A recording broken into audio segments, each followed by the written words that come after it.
We know there are many choices in internet radio, and the staff and host of LA Talk Live would like to thank you for choosing the internet's hottest destination for the most eclectic sound and invigorating talk. This is LA Talk Live. We are more than just talk. Joshua Lane, member of the board of directors of Dr. Ann Wigmore's Hippocrates Health Institute, Josh Lane was part of the Dr. Ann Wigmore team that brought wheatgrass, sprouts, and raw foods to a worldwide audience. And now the host of Here's to Your Health on LA Talk Live, Joshua Lane.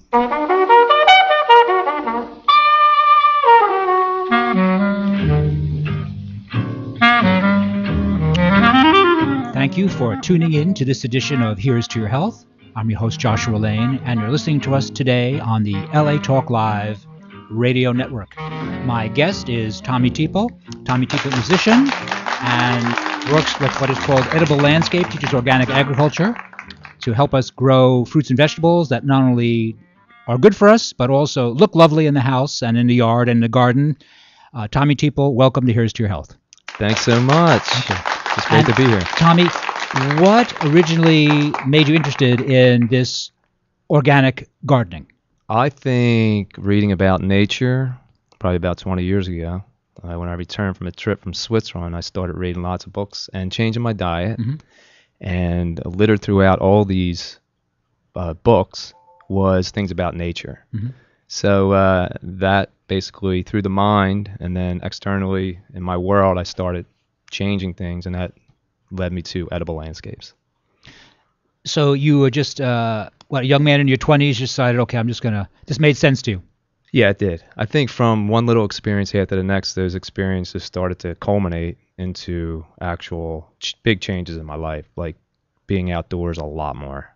Right. Specifically. Yeah, that is actually a change, because most of us spend most of the time, sitting in the house, I guess, or sitting indoors. That's right.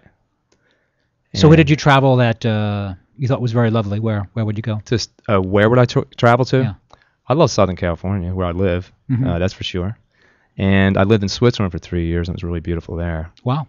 And lived, I think for the first time in my life, I got outdoors a lot for 3 years in a row. And I think prior to that, I spent a lot of time indoors in like high schools and in colleges, schools, sure, for example. And then I think when I went to Switzerland, I started doing a lot of mountain biking, a lot of hiking, a lot of camping.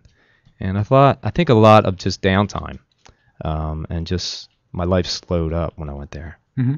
And I think that's part of being with nature too, is it slows us down and helps us just to take a look and to take a deep breath. Sure. So. I've had a number of herbalists on this show who said that Southern California, as if we didn't know it, what a paradise it is here, but we're also the sage capital of the world. Oh, right. Okay. Yeah, which is actually, sage grows here. What do you do for someone who has a plot of land, maybe a quarter acre, half acre, or whatever? Yeah. How do you teach them to grow vegetables? Well, I like to start out in incremental steps and start out small and slow. Like we have a little 4x8 vegetable garden, and we call it the Salad a Day Garden Box. What do you call it? The Salad a Day Garden Box. Uh-huh. Yeah. And basically it's just a 4x8 box that we install fairly quickly. And I like to give them a little training and consultation, and just to help them understand and help them to increase the learning curve. And I take, let's say, the 15 years of experience I have with Edible Landscapes, and I condensed it into this booklet here. Mm-hmm. And so they learn very quickly what's taken me, let's say, 15 years. Oh, so sure. There's some foundational things that I teach to people potentially who would like to grow their own food, and let them start out small and find out what it takes to maintain that, and whether or not they want to have their gardener do it for them, or whether they want to do it themselves. They can discover that for themselves by trial and error. And what type of soil medium, do you find most desirable for us to use here in California? Well, I use a concoction from a supplier, and it's the same exact concoction for every garden, because I've experimented with lots of things to grow plants out of. But when we're doing it for a business and we want to get people up and started, we use the same concoction every time, which is a nice loamy soil with a various balance to it. And then we also add biodynamic compost to it also on the top layer. And also it's really kind of like has lots of air pockets in it, so the roots can move quickly. So the faster the roots can move down and through the soil, then higher up the plant can grow, and the healthier it can grow too. Mm-hmm. And what does the term biodynamic mean? Biodynamic came from Rudolf Steiner, that term. I'm pretty sure it came from him. Steiner, yeah. And there's a whole ritual or a formula that's used to create the compost, using certain plants and herbs, and alfalfa, for example, goes deep down into the soil, pulls nutrients up and minerals, and then we mix that into the compost. That's just one of the ingredients. And it's a pretty extensive, in-depth type of way to uncover compost, and it works really well, and it shows in the plants and when we grow things. And Steiner was very popular in the 20s, 30s, so to a large extent he was a precursor to the organic movement. I think so, yeah. Him combined with other people. Another one who I really love is from Austria. I'm trying to think of the book. It's Living Energies, and I can't remember his name right now. Sure. And but anyway, he basically also deals with nature, and he has shared some things with Steiner, very similar type approaches to nature and basically mimicking nature. I think that's what they're doing all the time. That's what I do. I think when I consult with people, all the things I have in my booklet and my little educational package that I show them very quickly, one of the main things I communicate is that we're always mimicking nature. Yes. So it's very simple. It's like just common sense. It's like, and then when I got into edible landscaping, I think for me too, I was like, how come I haven't been doing this all along? Or at the age of 25, I didn't even know that the mustard that I bought in the store came from mustard seed. Right. And so just learning these very simplistic, basic things that I think it could be 90% of the population or 95% or even 99% is unaware of, like where their food is coming from. Yeah, people are unaware, and some are interested, some are not. Yeah. But people, I think a lot of people have moved in that direction, that they would like to know more about their food. Right. And of course, it's not intuitive. They're not psychics. They have to learn the ideas, and they need people to teach them. That's all. Just need to be. It's like driving the car. Yeah. It's easy, but you have to really put your time in to learn how to drive the car. Right. So. Yeah. Now, what kind of vegetables in an intro 4x8 plot do you recommend for the home gardener? Well, it depends on what time of year. Right now we're in fall, winter here coming up. So like on our website too, with the Salad Day Garden Box, we have a whole choice, like a menu. Really? What can you grow now? Carrots? Carrots are good all year round, actually. All the root vegetables are fine. Lots of greens, lots of kale, lots of chard, lots of arugula. And there's lots of things that come up easily from seed too. And a great time to grow here in Southern California is in the wintertime. Because if you're in the valley in the summertime, it can get ungodly hot. Right. Up to like 105, 110 degrees. And you have to have shade canopies and things along those lines. There's just a lot more you have to do so you do not burn your plants, literally. And when you grow kale from seed, yeah, how long before you actually get kale you can eat? Oh, I would say anywhere from, well, you can have, if you planted kale like grass seed, which you can do, and it comes up like grass, you can have kale sprouts within a week or two. And if you wanted them to get bigger, you space them out like 6 inches between, and then they would take anywhere from 2, 3, 4 months, and then they'll grow up in the larger stalks too, and they can go year round here in Southern California, which you couldn't do in, let's say, Philadelphia, where I'm from. Right. Because they'll just die. They'll freeze in the winter. Right. So it's a great climate to grow right here. Yeah, it's paradise, isn't it? Really. It really is, yeah. And do you do or do you suggest, let's say for more advanced gardener, a lot of heavy composting? I would say we have a little maintenance chart that we use. We have 2 of them. One's for like weekly maintenance, and then we have one for seasonal maintenance. And so we recommend, if you're doing raised beds with a lot of vegetables that you harvest every 3 to 4 months, that you do certain things to the soil, like add biodynamic compost, for example, on a seasonal basis. So there's certain things you do every few months, and there's certain things you do on a weekly basis. And then people, after you set them up, so really in some cases in a few weeks, and in some cases a few months, they're actually having salad greens and herbs they can use on a regular basis in their kitchen. That's correct. Yeah. And they can save some money then. Yeah. And get fresher product. Yeah, I have a customer named Barbara, and she calls it her little mini farm. It's just a 4x8, and she gets a lot of produce out of that. And there's little tricks too. You can have trellises too, where things can grow up, and also you can grow, like I was talking about, planting things like grass seed. So let's just say one time we had tomatoes, and tomatoes love to have basil around them. So we planted, it was around 100,000 basil seeds, which was about, I think it was around $25. So we planted that like grass seed in between the tomatoes. And then 2.5, 3 months later, we harvested that. It was waist high, and we filled it 3 trash bags with basil, and then we took that to her restaurant. Well, that sounds like fun, doesn't it? Yeah, it really is fun. And that was an experiment. I said, let's just throw some seeds down, a lot of basil seeds. And that was a moneymaker too, wasn't it? I mean, you made money from your effort, didn't you, on all that basil you grew, right? Yeah, well, she didn't have to buy the basil that she usually would for her restaurant. Right. Yeah. Oh, that's a lovely idea. Yeah. And I bet it looked good too, all that basil growing. Oh, it was so pretty. I think it was just a lot of fun. It was really pretty and beautiful and practical. I think as an artist, I think I like to do practical art. And how do you keep the birds from eating all those seeds you're throwing out? Well, I think there's so many of them, they just take a portion. Oh, that's a nice attitude. Yeah, we didn't really have a problem on that specific thing. And there's certain seeds they don't really go for more than others that they do. And the basil, I think, is one of the ones that they don't go for. And basil being pretty hardy here in California, does it kind of grows pretty easily? It grows pretty easily, and it grows best in heat, like above 90 degrees. Oh, I did not know that. Yeah. And then anything like under, it's all about environment, and just like certain seeds and plants like certain environments. And for example, the goji berry bush can take all temperatures and elevations. They can take a lot of water. They can take a lot of drought. I think. Are you growing goji berries here in California? We do. Yeah. We just planted some in Westlake. How big do they get? They get about 6-7 feet high, and maybe like a 3 to 4 foot diameter.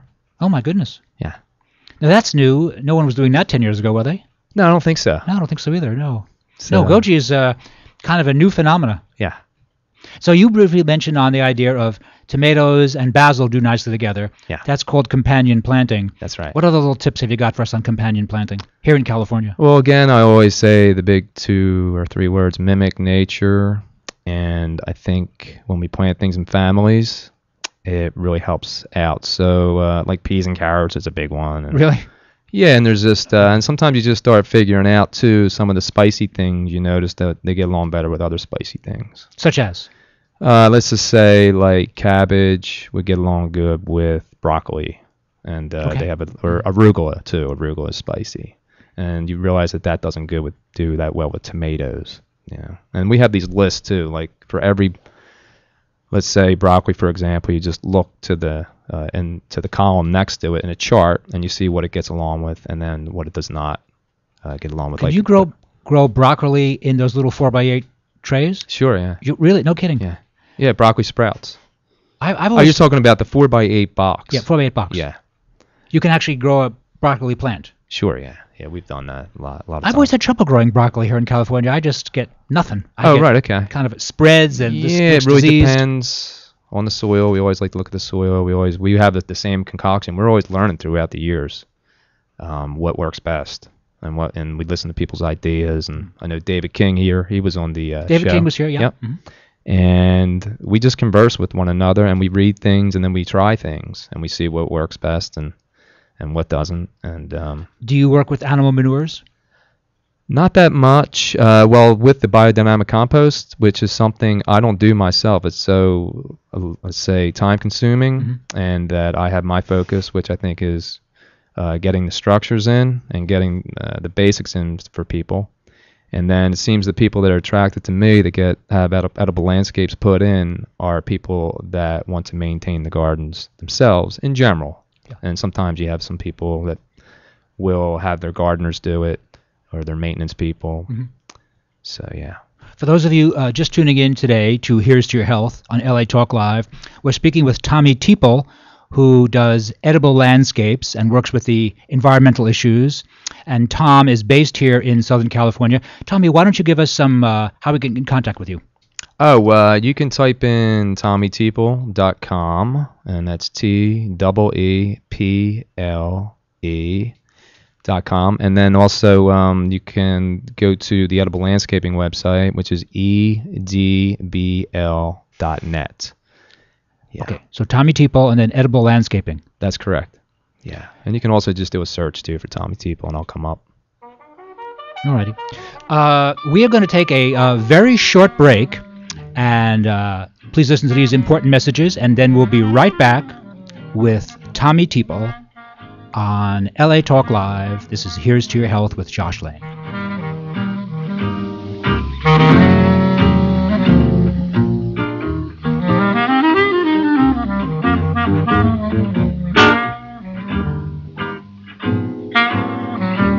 We know there are many choices in internet radio, and the staff and host of LA Talk Live would like to thank you for choosing the internet's hottest destination for the most eclectic sound and invigorating talk.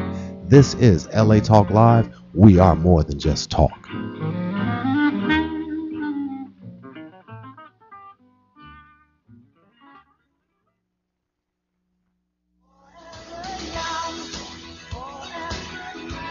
Oh, your skin looks great. Thank you. What's your secret? Frankincense and myrrh oil by Ancient Essence. Frankincense and myrrh oil by Ancient Essence? Yes, it's a beauty secret used since the time of the Greeks and the Romans. This spa in Malibu told me about frankincense and myrrh by Ancient Essence, and now my skin is lovely. Yes, your skin looks great. Call Ancient Essence at 1-800-627-9813. Discover the secret of beautiful skin. Call 1-800-627-9813. Discover the secret. Frankincense and myrrh oil by Ancient Essence. Discover the secret of beautiful skin. Available at fine spas and beauty centers. Walk, run, climb, play. Solgar number 7 can help.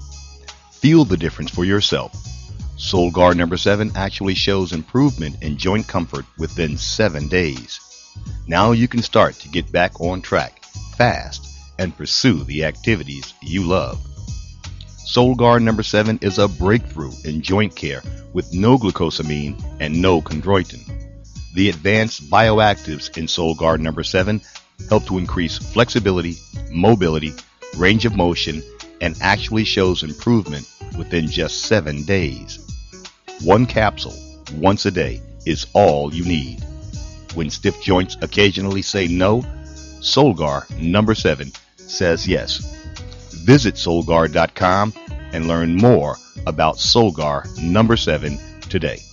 That's www.solgar.com, www.solgar.com. Solgar number 7. Official sponsors of Here's to Your Health with Josh Lane and LA Talk Live. Hi, this is Dr. Levi, your fitness doctor, making a personal house call, inviting you to join me Wednesday at 10 a.m. Pacific for my all-new show, The Dr. Levi Show. Join us as we discuss fitness, health, and well-being, including emotional and spiritual health. So don't forget to tune in to the Dr. Levi Show every Wednesday at 10 a.m. Pacific, exclusively on latalklive.com and the Talk Live Broadcast Network. You can also catch us on iTunes, Radio R&B, or watch us on Ustream.tv, or catch us on the Live 365 network, and now on Radio Flag and Stitcher Radio. Reality radio handcrafted for your listening pleasure. This is LA Talk Live, and we are more than just talk.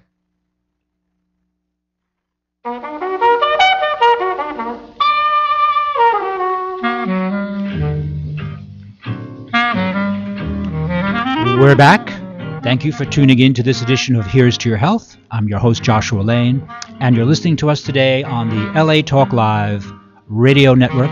Our guest is Tommy Teeple, who specializes in edible landscapes, and he works here in the Southern California area, teaching you how to grow your own vegetables in a variety of situations in your home to save money and get fresher, better quality product. So, Tom, what are the pitfalls that people might run into? There's quite a few. But Okay. I have them in a little list here. Okay. So if you listen to this is kind of like 15 years of my experience all condensed into just a few sentences. So you can save yourself 15 years of potential frustration and a lot of money.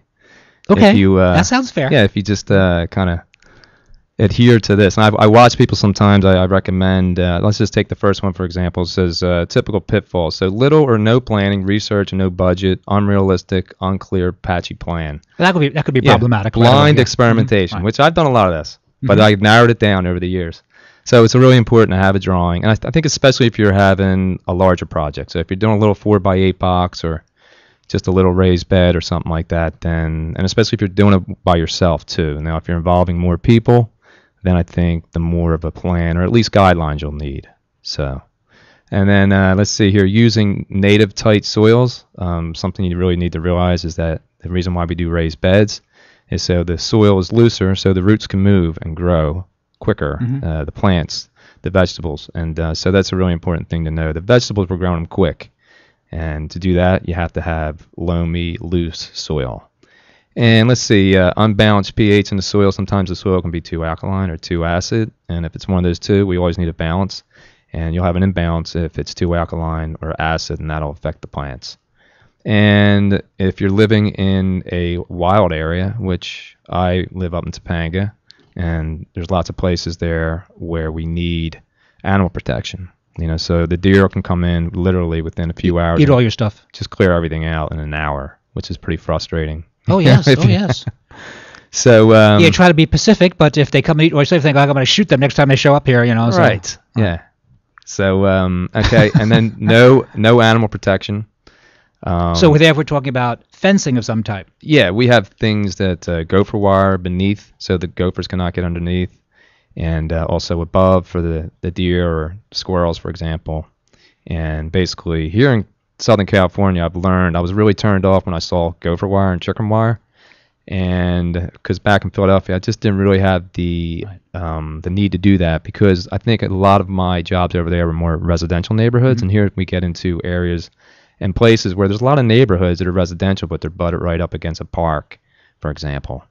So in these situations, you have to, especially with the gophers too. It's just like I never realized what Caddyshack was really all about until I moved out here. That's like right. I thought it was funny when I saw the movie out in Philadelphia, but Well, I can remember back in the old days yeah, when people from the city moved to the country Yeah. and they were growing all these vegetables.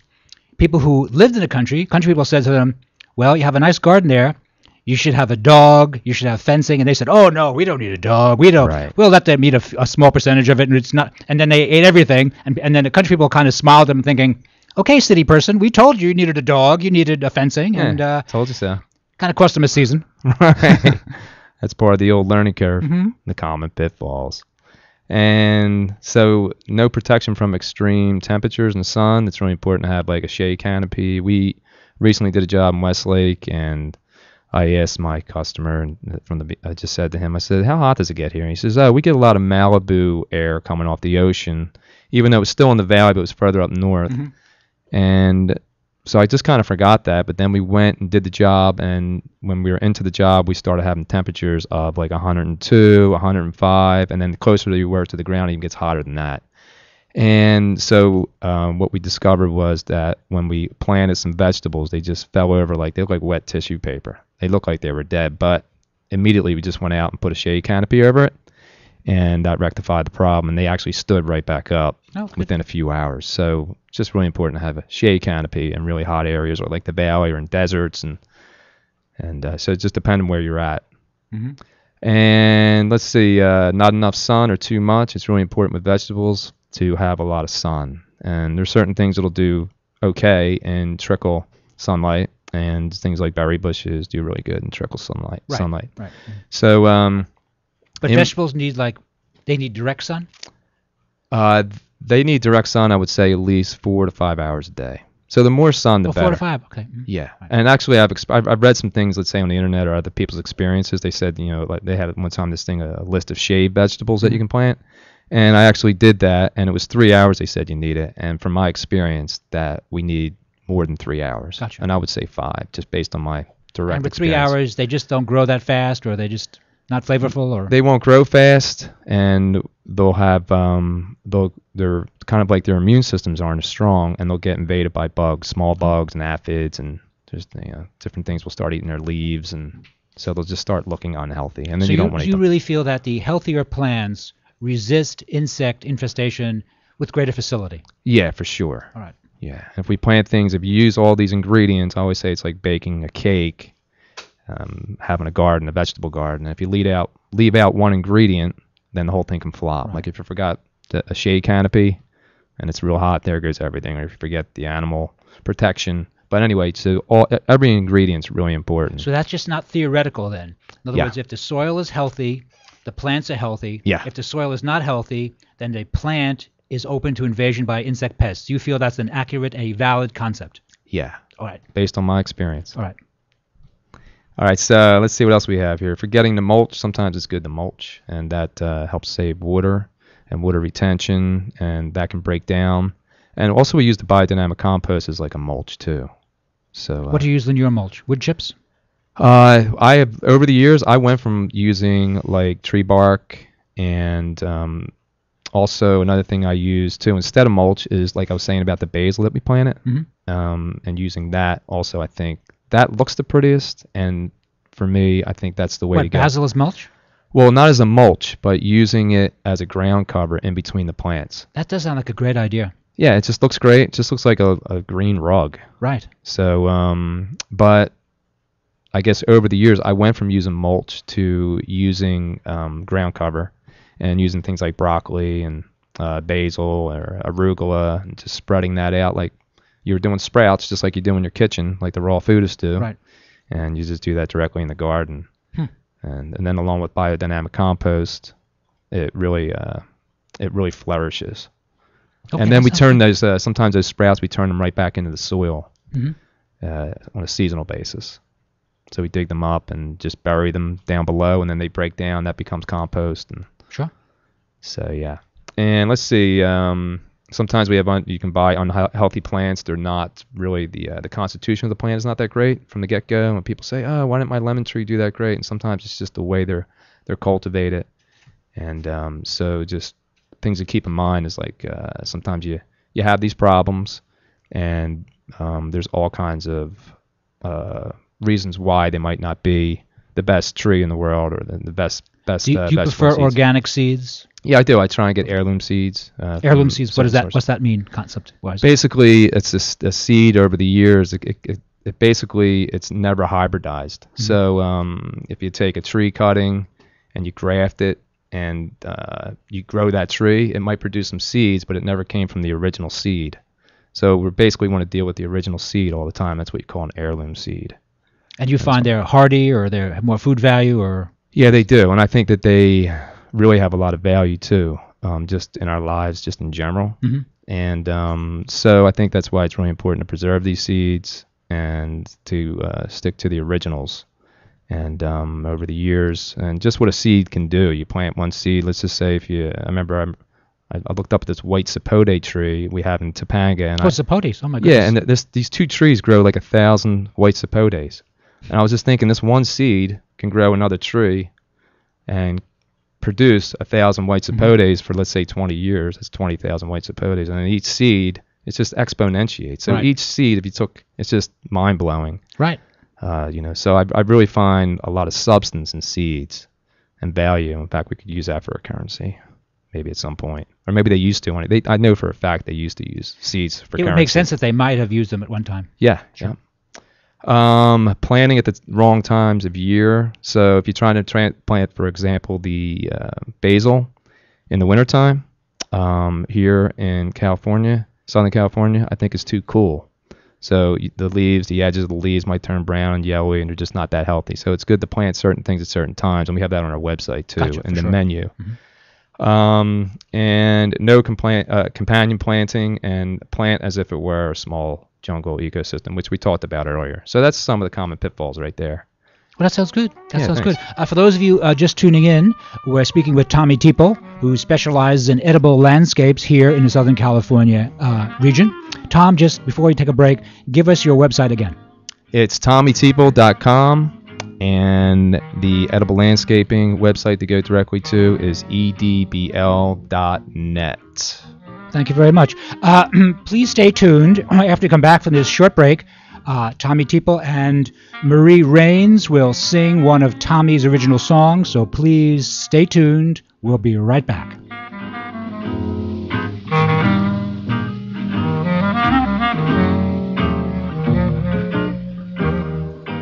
Thank you for tuning in to LA Talk Live, reality radio handcrafted for your listening pleasure. This is LA Talk Live, and we're more than just talk. Stay tuned.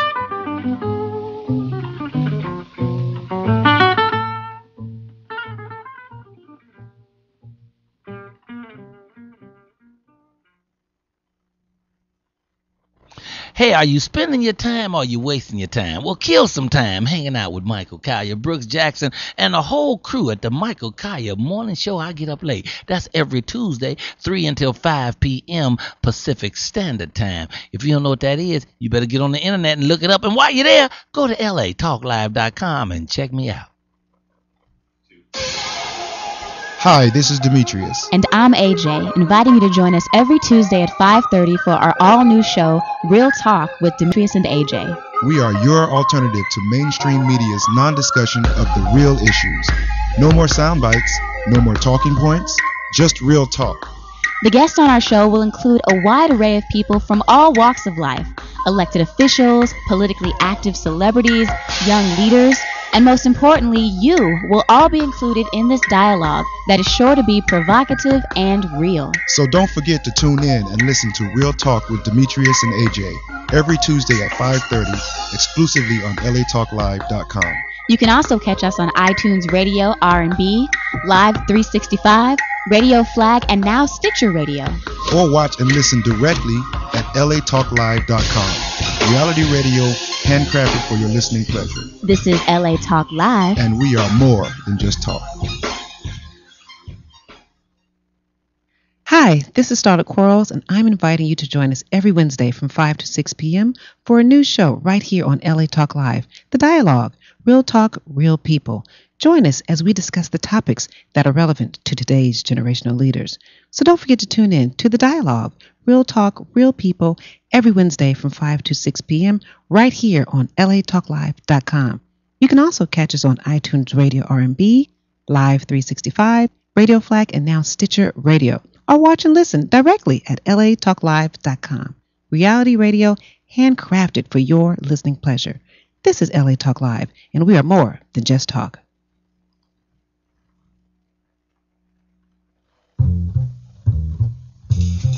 Hello, this is Rafael Cohen Bakri, and you are listening to Here's to Your Health on LA Talk Live.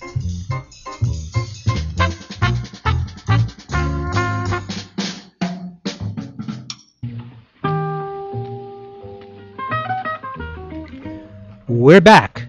You're listening to Here's to Your Health on LA Talk Live. I'm your host, Joshua Lane, and we have a special treat. Tommy Teeple and Marie Rains will sing for us. Tommy is a musician, writes his own songs. Take it away.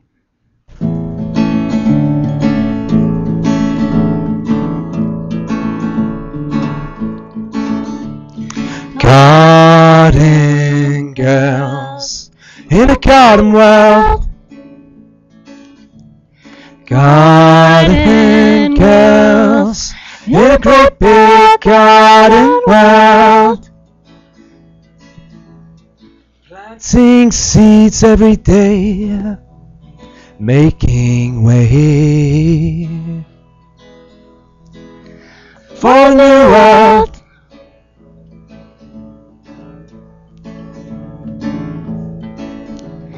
Garden girls in a garden world. Garden girls in a great big garden world. Planting is her art, with love in her heart. For a closer world.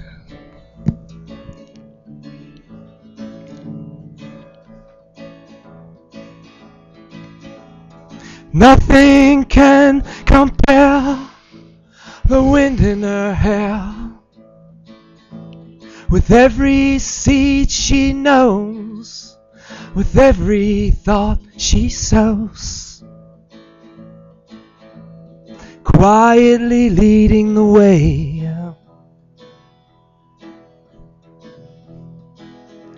For a new world. For a new world.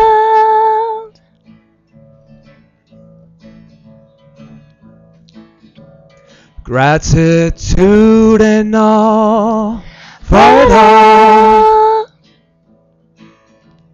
How a little seed can grow in a great big garden world. Then we'll find a man to build a garden. For a garden girl. For a garden girl. For a garden girl. Garden. Garden.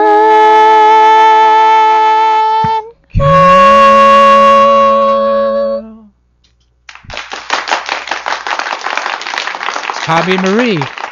Tommy Marie Teeple, thank you very much for being guest today on Here's to Your Health. We'll take a short break and we'll be right back.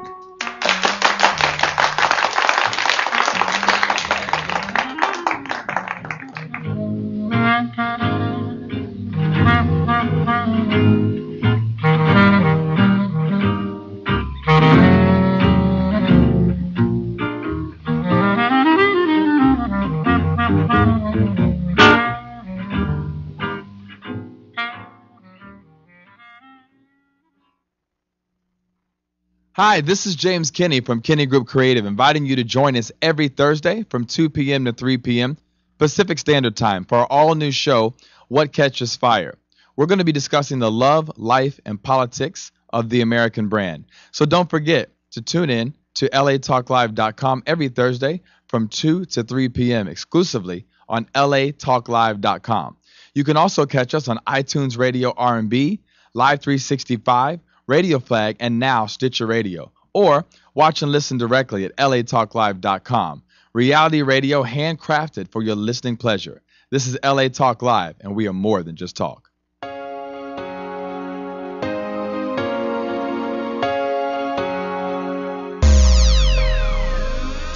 People, it's Jennifer Tapia from StarCam. You guys might know me from the red carpet, catching up with all the stars, but guess what? We're bringing the red carpet to the radio right out here on LA Talk Live.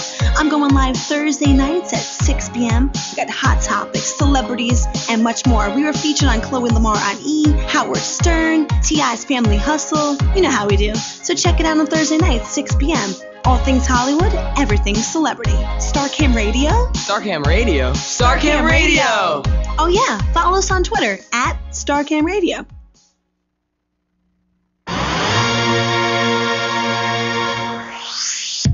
Hey everybody, it's Miss R&B, and I'm inviting you to come and hang with me every Thursday night at 9 p.m. PST for Perspectives Corner with Rona Roe Bennett on America Talk Live.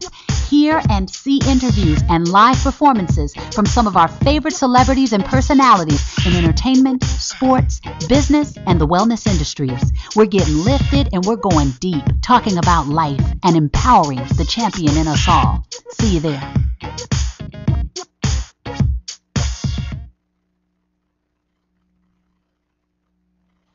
Oh, your skin looks great. Thank you. What's your secret? Frankincense and myrrh oil by Ancient Essence. Frankincense and myrrh oil by Ancient Essence? Yes, it's a beauty secret used since the time of the Greeks and Romans. The spa in Malibu told me about frankincense and myrrh by Ancient Essence, and now my skin is lovely. Well, your skin looks great. Call Ancient Essence at 1-800-627-9813. Discover the secret of beautiful skin.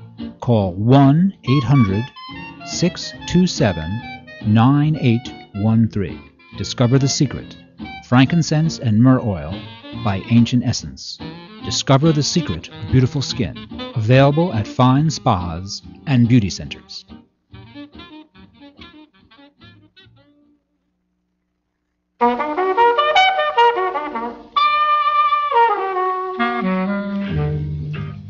We're back. Thank you for tuning in to this edition of Here's to Your Health on LA Talk Live. I'm your host, Joshua Lane. And our guest this segment is Noreen Egerbide. Egerbide. I was very close. And Noreen is a Colby certified consultant. Now, I do not know what that is. Welcome. First of all, welcome to the show. Hello. Thank you. So what is that framework? Well, it means that I've gone through a program that's offered through Colby Corp to be certified in giving Colby interpretations, and it's part of what I do through my corporation, which is called My Wellness Navigator, Inc., which really is a corporation that's focused on health and guiding people to wellness. Well, that sounds like an important mission these days and something that people actually are paying attention to. So what type of organization is this Colby Group? Oh, they're amazing corporation. They're based out of Arizona, and they're people that I've been exposed to for more than 20 years. I ended up getting the Colby Index or the Colby Assessment as a wedding gift more than 20 years ago. And it's honestly been one of the things that has really changed my life. It's helped me to understand myself better, and it's a tool that I use as part of My Wellness Navigator, Inc. in helping people on their own journey to wellness. It is one of the essential tools that I use. Well, before you came on the show, you emailed me a copy of that test, which I completed, and so that is more of an emotional assessment of wellness?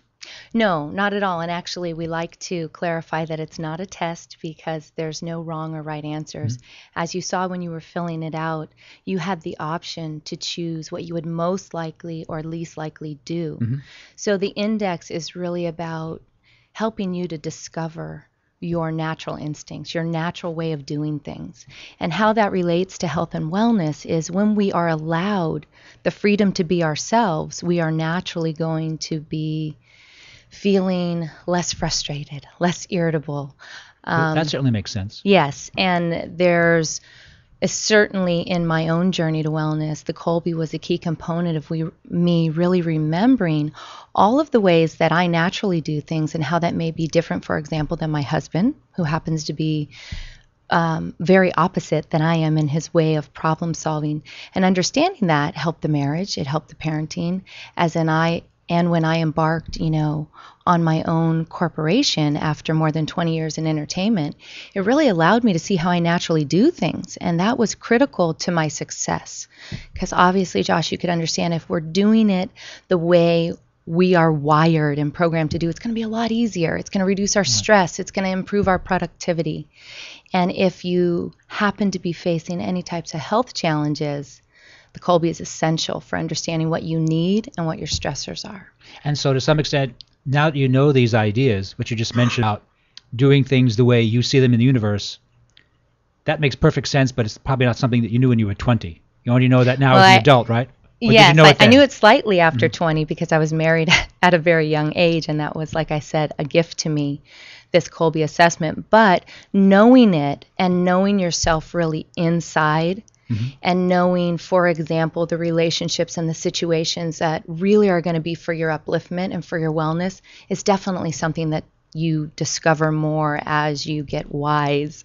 So I had a lot of experiences where I felt incredibly challenged, and so my corporation is dedicated to helping people with many of life's daily challenges. I happen to be a cancer survivor, so that was one of my bigger challenges. But that certainly is it's a big challenge for sure. And so when I went through that process, there were certain things that I sort of rediscovered about myself. And that is how I was able to lead my journey to wellness and go through, basically a very challenging experience, as many of the listeners probably can relate to. They've either experienced it themselves or they've had people in their lives that have been touched by this. But even if it's not cancer, just any type of illness or injury or challenge, anything really that disturbs your peace that's something that My Wellness Navigator Inc. is dedicated to helping people with. And so how do people, well, at this juncture, how do people contact you about this program? Let me give Well, some contact info. you know, you can contact me by email, Noreen@mywellnessnavigator.com. Why don't you spell that? Spell Noreen. So it's Noreen, Noreen, at My Wellness Navigator, which is NAVIGATOR.com. So email's great. Also, my cell phone is a great way. You can catch me directly, 818-442-7966. And Let me have that once again, Noreen.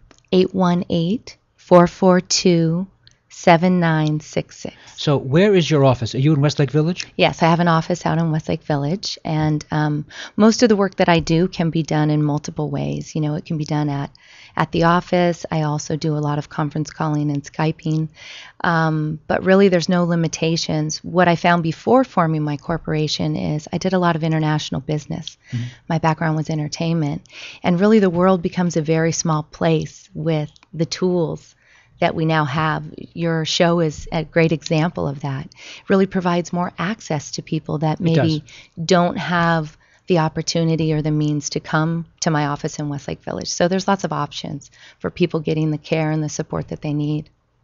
If I can ask you on a personal note, cancer obviously is, you know, quite difficult. Did you modify lifestyle to recover from cancer? Can I ask you what your protocol was on that? Oh, absolutely. That was actually the seeds of forming My Wellness Navigator Inc. was the cancer that I was diagnosed with is malignant melanoma. Oh, dear. So it's one of the cancers that, you know, it actually has two sides. It can be the fastest growing, deadliest cancer. And at the time I was diagnosed, I was very young. I was only 33. And they basically didn't know what my prognosis was. You know, if I were to do the surgery and really stay on top of malignant melanoma, it's one of the most curable cancers. Right. And so I'm really grateful that that's the way that my story has sort of evolved. But I did change my life in many ways. And basically, I developed a lot of the programs that I use in My Wellness Navigator Inc. through that experience of cancer. And what I mean by that is, you know, having cancer in your body, often people just focus on the physical component of that there's something there, wherever it is, whether it's in the skin like mine was, or somewhere else that is not serving you and it could in fact kill you. So there's that physical component, but there's so much more to health and wellness in terms of your mental attitude about that and your sort of resiliency. You know, you hear a lot of stories about people with cancer who really believe that they're going to make it, and that is really one of the key components to them surviving. May I ask, this is a broad question. So in retrospect, was there anything that you were doing lifestyle-wise as a young woman that you felt this may have contributed to this melanoma problem? Did you get a lot of sun? Were you exposed to pesticides? Is there anything you think, okay, this could have been a trigger or one of many triggers? Yes. I mean, I'm from the generation that was not as educated about sunscreen, although I truly believe that the melanoma that I experienced was more due to stress. Now, I have spoken a lot within the oncology circle because what I experienced in my physical body was more than 100 surgeries before I would become well. Oh, my goodness. Oh. So, yeah, it's kind of an astounding story. But some of the key points as it relates to wellness or to health, which I know the listeners are, they want to know about health. That's why they tune in and listen to you, is there were many things that I did over the course of those 100 surgeries, but the first surgery was actually one of the most important surgeries. And the way that story kind of unfolded for me was I was diagnosed in 2001. The protocol when you have melanoma is that you need to go for blood work and you need to have immediate surgery because it can metastasize and go very quickly. In that blood work, basically, I found out on September 11th, 2001, which of course we all remember as being, the Twin Towers Day, but in the middle of all of that chaos, I found out that I was pregnant. That's what they had discovered on the God. blood work. So if we go back to like what's happening physically, what's happening mentally or emotionally, I now had this gift of this pregnancy and had a choice of what I would do from that moment forward. Right. So it was really quite a gift to be able to focus on. And a dilemma as well, because some of the treatments for cancer could potentially be bad for the growing baby. Yes, including the anesthesia for the surgery. But that was just something that I had to navigate through. You know, first the terrifying unknown of being diagnosed with cancer and really hearing what they were telling me in terms of the statistics and, you know, how to prepare myself and my family. But when I got the added information that I was pregnant, and this is actually my third son, I ended up to have a perfectly healthy baby boy the following year on Mother's Day. And so there's lots of great aspects to this journey and to this story. But the key thing about it was, if you really think about 100 surgeries or more than 100 surgeries, it wasn't a straight shot to wellness. Your question was like, what did you do, or were there multiple things that you did?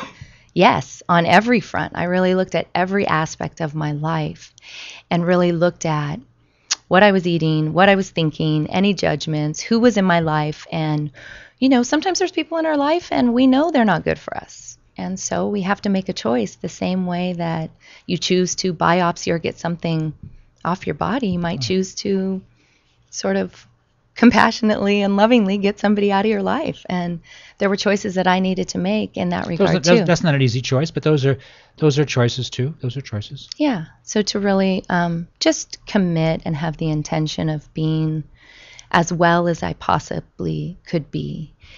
And within that, wellness to me really is about wholeness and happiness and fulfillment.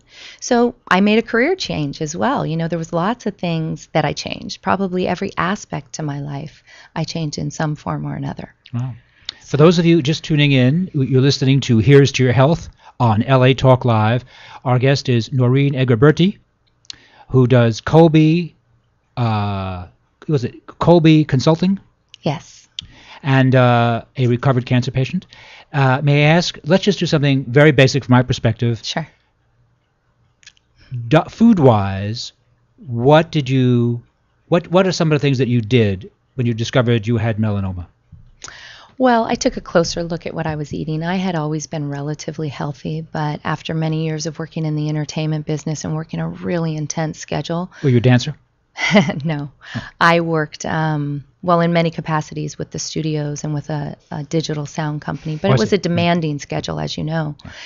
But basically, I looked at my food choices a little more closely, and I just went back to what I knew, which was eating vegetables, eating fruits, eating raw, eating organic, eating more from the earth than some of the on-the-fly stuff that I was faced to do when I was traveling a lot and doing international business. Sure. And, you know, you eat a lot of different types of cuisines, and I would still do that when I would travel, more from a cultural acceptance point of view.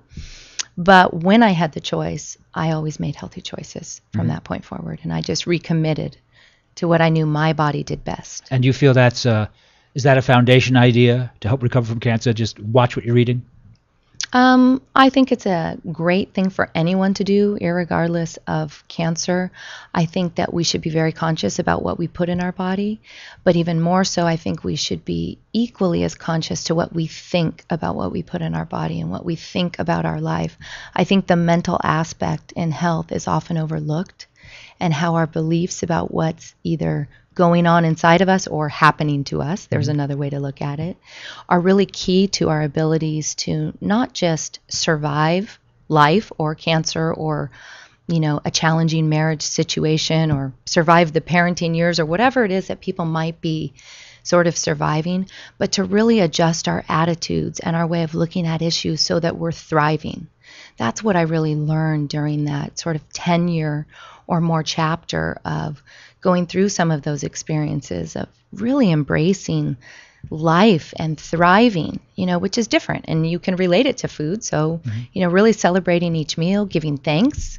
It's a great time of year with it being almost Thanksgiving to be reminded, right, about being grateful. I did that. I was thankful for every meal. I was thankful for every day, having faced the possibility that my days might have been a little more numbered than each of us know they are. Right. Right. So. And on an emotional level, are there a few tips you could offer my listeners, things that you think, okay, these are foundation ideas, please listen to these? Oh, absolutely.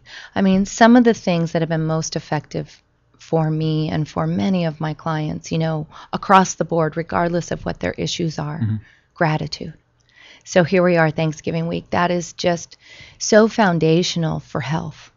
If you are grateful for whatever you have, because sometimes, let's face it, the body doesn't cooperate. But there are things that are probably going well, and it's just what you focus on, too. If we go back to that example of me finding out on September 11th that the blood work reveals I'm pregnant, I had a lot of choices on what to focus on. Yes, you did. I could focus on what they were telling me about melanoma and really buy into the fear of that particular situation. Or I could focus on the possibility of that little baby and what that would mean for myself and for my family. We now have 3 boys in our family, and that was really a blessing to us to have something else to focus on during that time. So I would encourage people to really give gratitude for what they do have and not focus so much on what is not going well, but focus on what is going well. So focus on what you have rather than what you don't have. Mm-hmm. Yeah. Well, that certainly is a foundation idea. Hard to implement maybe sometimes, but something we recognize that is important. What is the second important idea? Well, and the things that are upsetting, because they're going to be there, the things that are not going well. Mm-hmm. What I have done for myself and guided my clients is to really take a look at that. Really take a look at those areas that I call the juicy areas that, can really trigger us or really get us upset, and see what the core issue is behind that, because often it's not what you think it is. When you go through the exploration of really looking inside and understanding, who are you? Why is that upsetting to you? You can often discover that some of these emotional components that you're talking about, anger for one. I just drove quite a distance to get here, so let's say something like road rage. The roads were heavy today, actually. The roads were quite heavy. There was all kinds of excitement on the road, but really understanding what, for example, someone's underlying anger might be about, and working within their consciousness and guiding them to forgiveness, whether that's self-forgiveness or self-judgment or something that they need to clarify and resolve with another person. I feel we carry a lot of baggage as we're walking through this journey, and if we haven't let go of some of those past experiences that haven't gone exactly as we wanted them to, we tend to carry all that extra baggage into the world. Are we talking about childhood experiences? What are we speaking of now? Well, it can be anything. I mean, it could be childhood. It could be the way that last relationship ended. It could be the way that last job ended. I mean, certainly when people get up each day and, get in the shower and start their next day or the first day of the rest of their life, often there's things from the days prior that are bogging them down. So really being willing to look at some of those things and think, does that serve me to hold that attitude or that belief or that judgment any longer? But certainly you don't want to deny a past experience. Oh, not at all. You're supposed to, okay, let's say you were working at a past job and you felt you're doing a good job, and for whatever reason the boss decided to get rid of you because you were the wrong ethnic group, you were the wrong gender, you were wrong, and they got rid of you. So you have a right to be think, whoa, I just took abuse there, and I'm not happy about it. How do you work with that and not let it destroy you? Well, I've actually had that experience. It's interesting you should choose that example. When I was actually in the middle of cancer, and after having worked in the entertainment business for more than 20 years, I lost my job. So I hear what you're saying in terms of how do you not judge that, especially when you're doing a good job and know there may be other things that are happening in terms of that decision to let somebody go. You mentioned gender or different kinds of biases or things. Well, the way that I chose to look at it after some grieving, because you cannot just, sweep these things under the carpet. They hurt, Realistically, you can't sweep under the carpet. No, there is a natural grieving process, whether that's a loss of a job, a loss of a marriage or a relationship. You do have to actually work with that emotional component. But what I chose to do, and what I've actually assisted many people with, because after I lost my job, that was in 2005, there were many, many people in the country that lost jobs. If you know just kind of the terrain, there were Yeah, thousands with Countrywide, and just some people that I knew and came into contact with. But really, it's back to sort of the old adage, one door closes, another one opens. And I really didn't realize it 100% at the time, because I was grieving the loss of that job. There was a lot of hours. It was like a family in many ways. We spend a lot more hours with the people we work with often than the people in our families. But that's true, actually. Yeah, so it's a key thing, and it's nothing to be really looked at lightly. But when then I had the opportunity to look at my life without that job, I really was empowered to choose a new direction. And it's at that point in my life that I decided that I wanted to learn as much as I could about health and wellness. And I went back to school. Here I had 3 kids, and, it wasn't easy to enter a master's level educational program, but I went back to school and I got a master's in spiritual psychology from the University of Santa Monica. And a master's in consciousness, health, and healing. So now when I look back on that job loss, I can really say honestly that I wasn't the type of person that probably would have ever quit that job. I was pretty committed. And even with all those hundreds of surgeries and having cancer, I barely missed any time. So sometimes you just kind of need to get pushed in a different direction to be able to see that there's another choice out there that might actually serve your lifestyle better. And you feel that being aware of this emotional upset of getting fired from a job when you thought I was doing a good job, but now you've grown from that, you feel you've learned from it, and that you're just better in some way. You're better, you're more stable, you're more healthy, you're better. I'm better in every way, and my life is so much better because my life is really one of my choosing. And that's the thing that I think I bring most to the table when I work with clients, is empowering them to choose their life. I mean, really, wellness navigation is about educating you to be your own wellness navigator. What that means is, I'm sure you're familiar with the cars and how they have that navigation system and that little voice inside. So that would be a simple analogy for listening within, listening to that voice inside, whether that's the grieving of losing that job and really dealing with that emotionality, or knowing that, there's probably something better out there, and having the courage to really go for it. So it is a process of people kind of rediscovering who they are, also focusing on some of the deeper questions in life that people don't often take the time to look at unless they have that sanctuary or that support, right, of another person, where you could really explore, what is my life purpose? I mean, why are we all here? What are we doing here? Well, that's a very broad question, and to some extent, people kind of see that almost as a cliche, don't they? Because they think, okay, it's just like, every Woody Allen movie kind of touches. So to some extent, people make a joke about that, but that it is actually an important idea, is it not? It's a very important idea, and I'm not trying to say that we maybe have one life purpose. Obviously, life is a process and we evolve and change. But if you really explore, who am I? What is my life purpose? You can get to the deep, rich question of, how can I make a meaningful contribution? Take this show, for example, something that you do. One of the ways that you show up in the world is you come down here every Tuesday and you do this show. Right. That's part of your meaningful contribution to it. It's fun. I like it. Yes. It's fun. Yeah. And it's something that you get a lot of joy out of. So finding those things that you can do that bring you joy, that bring other people joy, that bring a lot of information, right, to your listeners on different choices for health, different way that people are doing it, different ways that they can help feel better. Yes. Okay, I gotcha. So that's how we discuss life's purpose. And take a short break. Music. It's time to take a break. Okay, actually, he's just got the word from the producer. We're going to take a. We're here with Noreen Egerberti. I pronounced that correctly? Egerbide. Egerbide. I'll get it right maybe before we finish. And you're listening to Here's to Your Health on LA Talk Live, and we'll be right back after these important messages.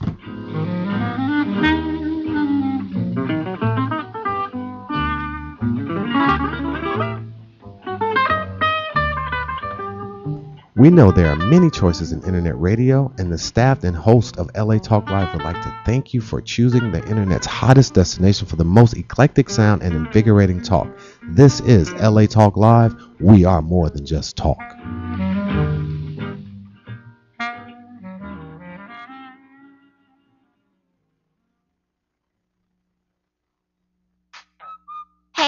Lady J, inviting you to join me every Thursday from 4 to 5 p.m. for my all-new show, Lady J's Wild World of Sports. Join me as I highlight all entities associated with sports, from athletes, trainers, referees, and even actors that have portrayed athletes. Okay, so don't forget to tune in to Lady J's Wild World of Sports exclusively on latalklive.com. You can also catch me on iTunes Radio R&B or watch me on Ustream.tv. Reality radio handcrafted for your listening pleasure. This is LA Talk Live, and we are more than just talk, okay?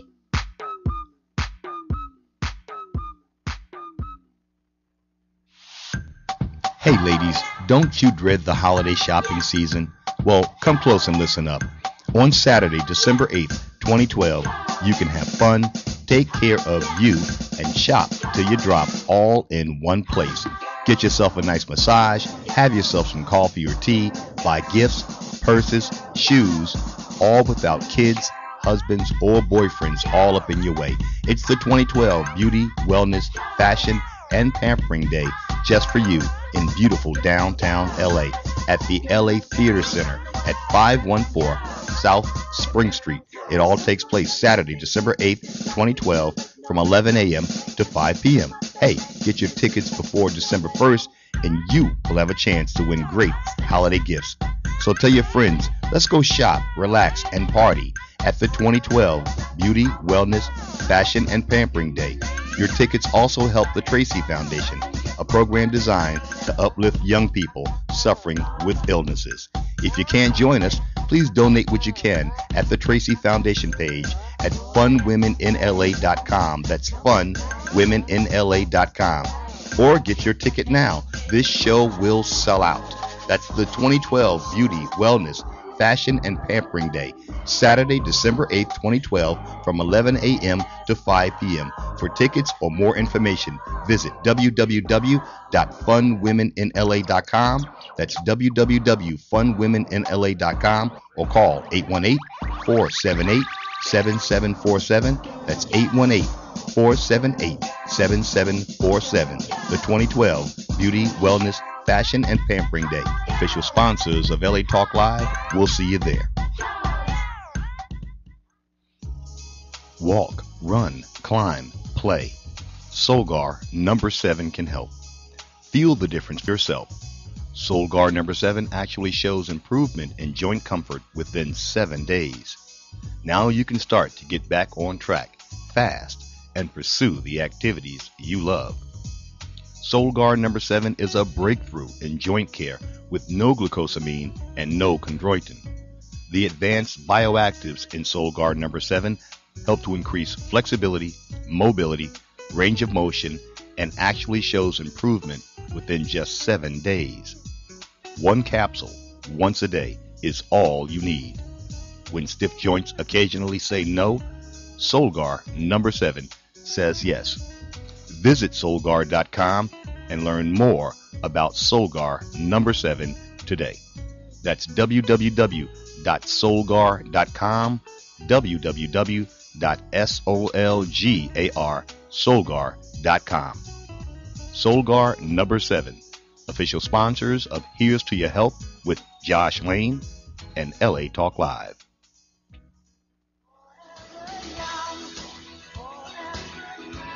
Oh, your skin looks great. Thank you. What's your secret? Frankincense and myrrh oil by Ancient Essence. Frankincense and myrrh oil by Ancient Essence? Yes, it's a beauty secret used since the time of the Greeks and the Romans. This spa in Malibu told me about frankincense and myrrh by Ancient Essence, and now my skin is lovely. Yes, your skin looks great.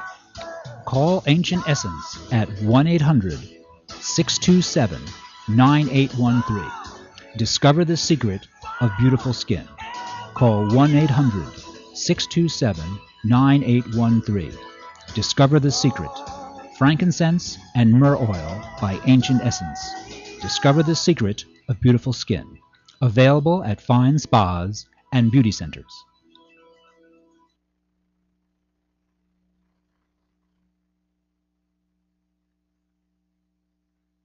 We know there are many choices in internet radio, and the staff and host of LA Talk Live would like to thank you for choosing the internet's hottest destination for the most eclectic sound and invigorating talk. This is LA Talk Live. We are more than just talk.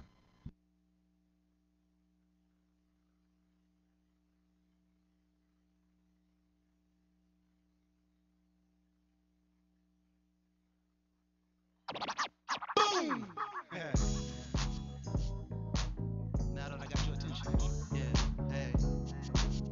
How you doing? How you doing? Come on. Joshua Lane, member of the board of directors of Dr. Ann Wigmore's Hippocrates Health Institute, Josh Lane was part of the Dr. Ann Wigmore team that brought wheatgrass, sprouts, and raw foods to a worldwide audience. And now the host of Here's to Your Health on LA Talk Live, Joshua Lane. We're back. You're listening to Here's to Your Health on LA Talk Live. I'm your host, Joshua Lane, and today we're speaking with Noreen Edgar-Birdy. Was that close? Edgar-Birdy. Edgar-Birdy. Well, I'll probably get it right, hopefully, next time I have you on. And you do wellness consultations, and do me a favor, give us your contact information once again. Okay. Calling me is great, 818-442-7966. You can also send an email to Noreen, which is Noreen, at mywellnessnavigator.com, or simply go to my website, which is mywellnessnavigator.com, and you can email me from there. Very, very good. Thank you. Now, when people call you, what do they get exactly? I mean, you offer physical and emotional advice and guidance. Is that it? Actually, I don't call it advice. I call it wellness navigation, meaning I am guiding them, but what I'm educating them on is how to make choices for themselves. Most of the work that I do is about empowerment. So yes, they do get an assessment, and they fill out what I call journey notes. So they basically tell me where they're at in their life and where they would like to go. So you could see that it's pretty broad scoping. Mm-hmm. I do a lot of executive consulting, but I also do sports psychology and different things like that. So there's a broad range, but people generally have some compelling reason to come to me. And they've heard from somebody else that they've gotten the results that they were looking for in their life. I don't do very much marketing or advertising. I was delighted to get invited to your show, and thank you to Annie. Sure. Our friend Annie Gabrielle. Yes, right? Thank you, Annie. What a fun day to spend today with Josh. But, basically what I do is very results oriented. And so people will come to me seeking some kind of either reduction in stress or just more peace around what's going on in their life. Well, that sounds very good. And once again, please give us your contact info. Okay, so it's Noreen. You can call me at 818-442-7966 or send me an email, Noreen at mywellnessnavigator.com. Noreen is Noreen, or simply go to the website, mywellnessnavigator.com. Noreen, thank you for being guest today on Here's to Your Health. It was a pleasure. Thank LA you Talk so Live. much. Thank you very much. We'll have you back again. Thank you. We're going to take a very short break, and we'll be right back, so stay tuned to Here's to Your Health.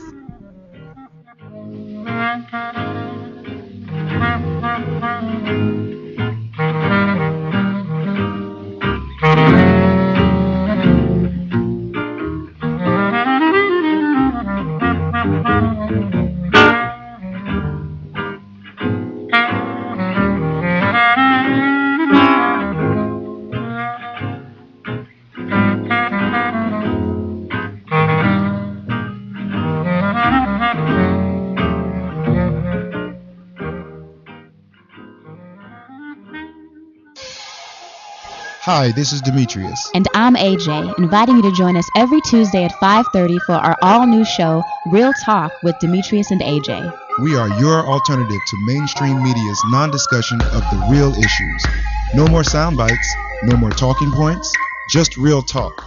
The guests on our show will include a wide array of people from all walks of life: elected officials, politically active celebrities, young leaders, and most importantly, you will all be included in this dialogue that is sure to be provocative and real. So don't forget to tune in and listen to Real Talk with Demetrius and AJ every Tuesday at 5:30, exclusively on latalklive.com. You can also catch us on iTunes Radio R&B, Live 365, Radio Flag, and now Stitcher Radio. Or watch and listen directly at latalklive.com. Reality radio handcrafted for your listening pleasure. This is LA Talk Live. And we are more than just talk.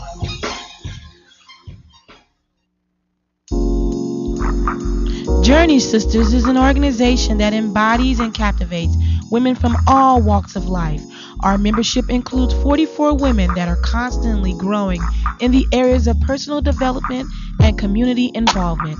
Monthly, we offer free leadership classes at McCade's Restaurant. Journey aims to inform women in the areas of heart disease and HIV and AIDS. Experience the journey now by logging into www.journeymosaicinc.com.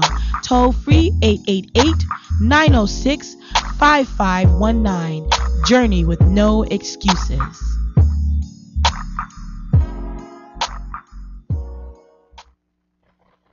Hey, are you spending your time or are you wasting your time? Well, kill some time hanging out with Michael Collier, Brooks Jackson, and the whole crew at the Michael Collier Morning Show. I Get Up Late. That's every Tuesday, 3 until 5 p.m. Pacific Standard Time. If you don't know what that is, you better get on the internet and look it up. And while you're there, go to latalklive.com and check me out.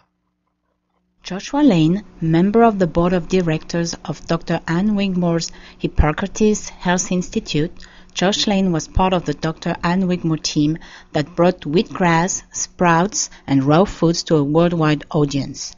And now the host of Here's to Your Health on LA Talk Live, Joshua Lane. We're back. Thank you for tuning in to this edition of Here's to Your Health on the LA Talk Live radio network. My name is Joshua Lane, and today we are chatting with the acupuncture physician Lori Deutsch, who practices here in Santa Monica. Lori Deutsch, welcome to Here's to Your Health. Thank you very much. Happy to have you on. And for the listeners who really are not quite sure what acupuncture is, what is acupuncture?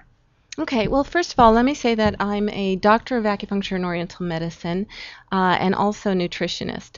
Acupuncture is part of a larger piece, Chinese medicine. And actually there's Korean medicine, there's Japanese medicine. I mean, acupuncture can be part of that as well, but I do Chinese medicine. And acupuncture is a way to balance the body. Basically, we use needles that are very thin, hair-like almost.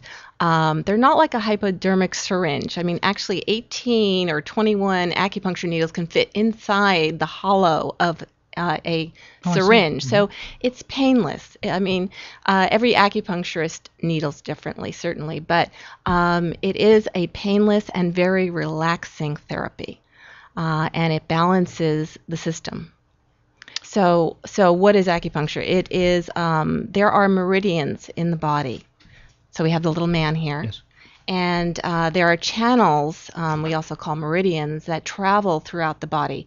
Some of the channels go from the feet all the way up to the head, and vice versa.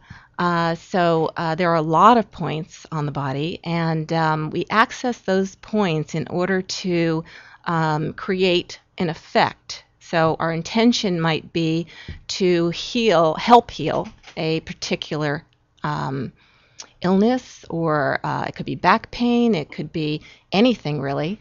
And so we use needles to access a particular meridian and create a certain effect. We might move circulation, as in pain, for example.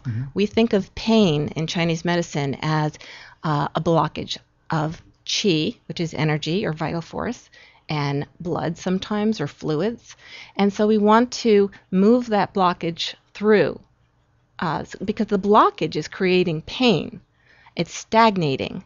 It's kind of like a river that's not flowing well because there's, a bunch of logs and a bunch of leaves stuck there, and it's kind of choppy and getting all muddied and everything. Well, we want things to flow better. So we might put a needle in that creates a better flow in a particular area. Acupuncture also improves the immune system. It's amazing at helping to prevent colds and flu and also to treat them. I see. I did not know that. Yeah. I do know one of my famous old stories is that when Nixon was in China, I think it was 1970, I think it was either Harrison Salisbury of the New York Times or James Preston of the New York Times got appendicitis. And they didn't have time to fly them back to San Francisco, so they went to a hospital in China where they did surgery on them and didn't use anesthesia. They used acupuncture to block the pain when they did the surgery. And in 1970, there was a lot of it was a different time, and the mainstream medical guys were very dismissive of acupuncture. But after Harrison Salisbury wrote about how successful his I think it surgery was Reslin. Was it? I think okay. so. Could have been, yeah. Harrison Salisbury just sounds so nice, that's why I say it sometimes, really. That really the MDs changed their tune a little bit, and they started calling it, they didn't quite understand how it worked, but they called it the wave gate theory of pain. Mm-hmm. And so after that happened, things really got better. I mean, health-wise. I mean, for as far as the ideas of acupuncture and, I'll use the word, Eastern medicine. Yeah. Well, it's interesting. Because of that event, people did think that acupuncture was good for pain. Mm-hmm. And that's wonderful. But unfortunately, they think it's only good for pain. Like pain is the only thing, but it's fantastic for so many things. It's fantastic for internal medicine issues, any kind of pain within the body, or any kind of illness. I always like to say that acupuncture will help just about anything, either directly or indirectly. Because if it can't help that particular issue, it will relax the body enough to get helped in some way or another. It'll just, we all need to have our bodies relax and bring harmony to the body to promote the body's self-healing mechanisms. Yes. That's really important. But like, for instance, I am in particular involved with fertility. That's one of my specialties. And so I help women get pregnant, stay pregnant, prevent miscarriage. Acupuncture and Chinese medicine, we also use herbs as well, but is just amazing for that. Just amazing stories of overcoming all odds sometimes with that. And you had good success in your practice? I have had really good success, with that. And I also actually have integrated Western and Eastern by working with reproductive endocrinologists, MDs. I work with Pacific Fertility Center in Westwood. I have my practice in Santa Monica, but I also work there with them. And so we actually combine the IVF process, in vitro fertilization, and other Western fertility with the acupuncture. Mm-hmm. So that's amazing. Acupuncture improves the blood circulation, right. But also the liquids in the body. We have fluids in the body, yes. like, the lymph, etc. And so it improves all that and just helps the body run better. It's kind of like when you bring your car in and get an oil change. You know how it runs better yes. after that? It really is like that in a lot of ways, because you just feel better. And the treatment itself is a plus because it's so relaxing that some people have told me that it's better than a massage. Huh? So it's enormously relaxing. The other thing is that it's really wonderful for things like anxiety, depression.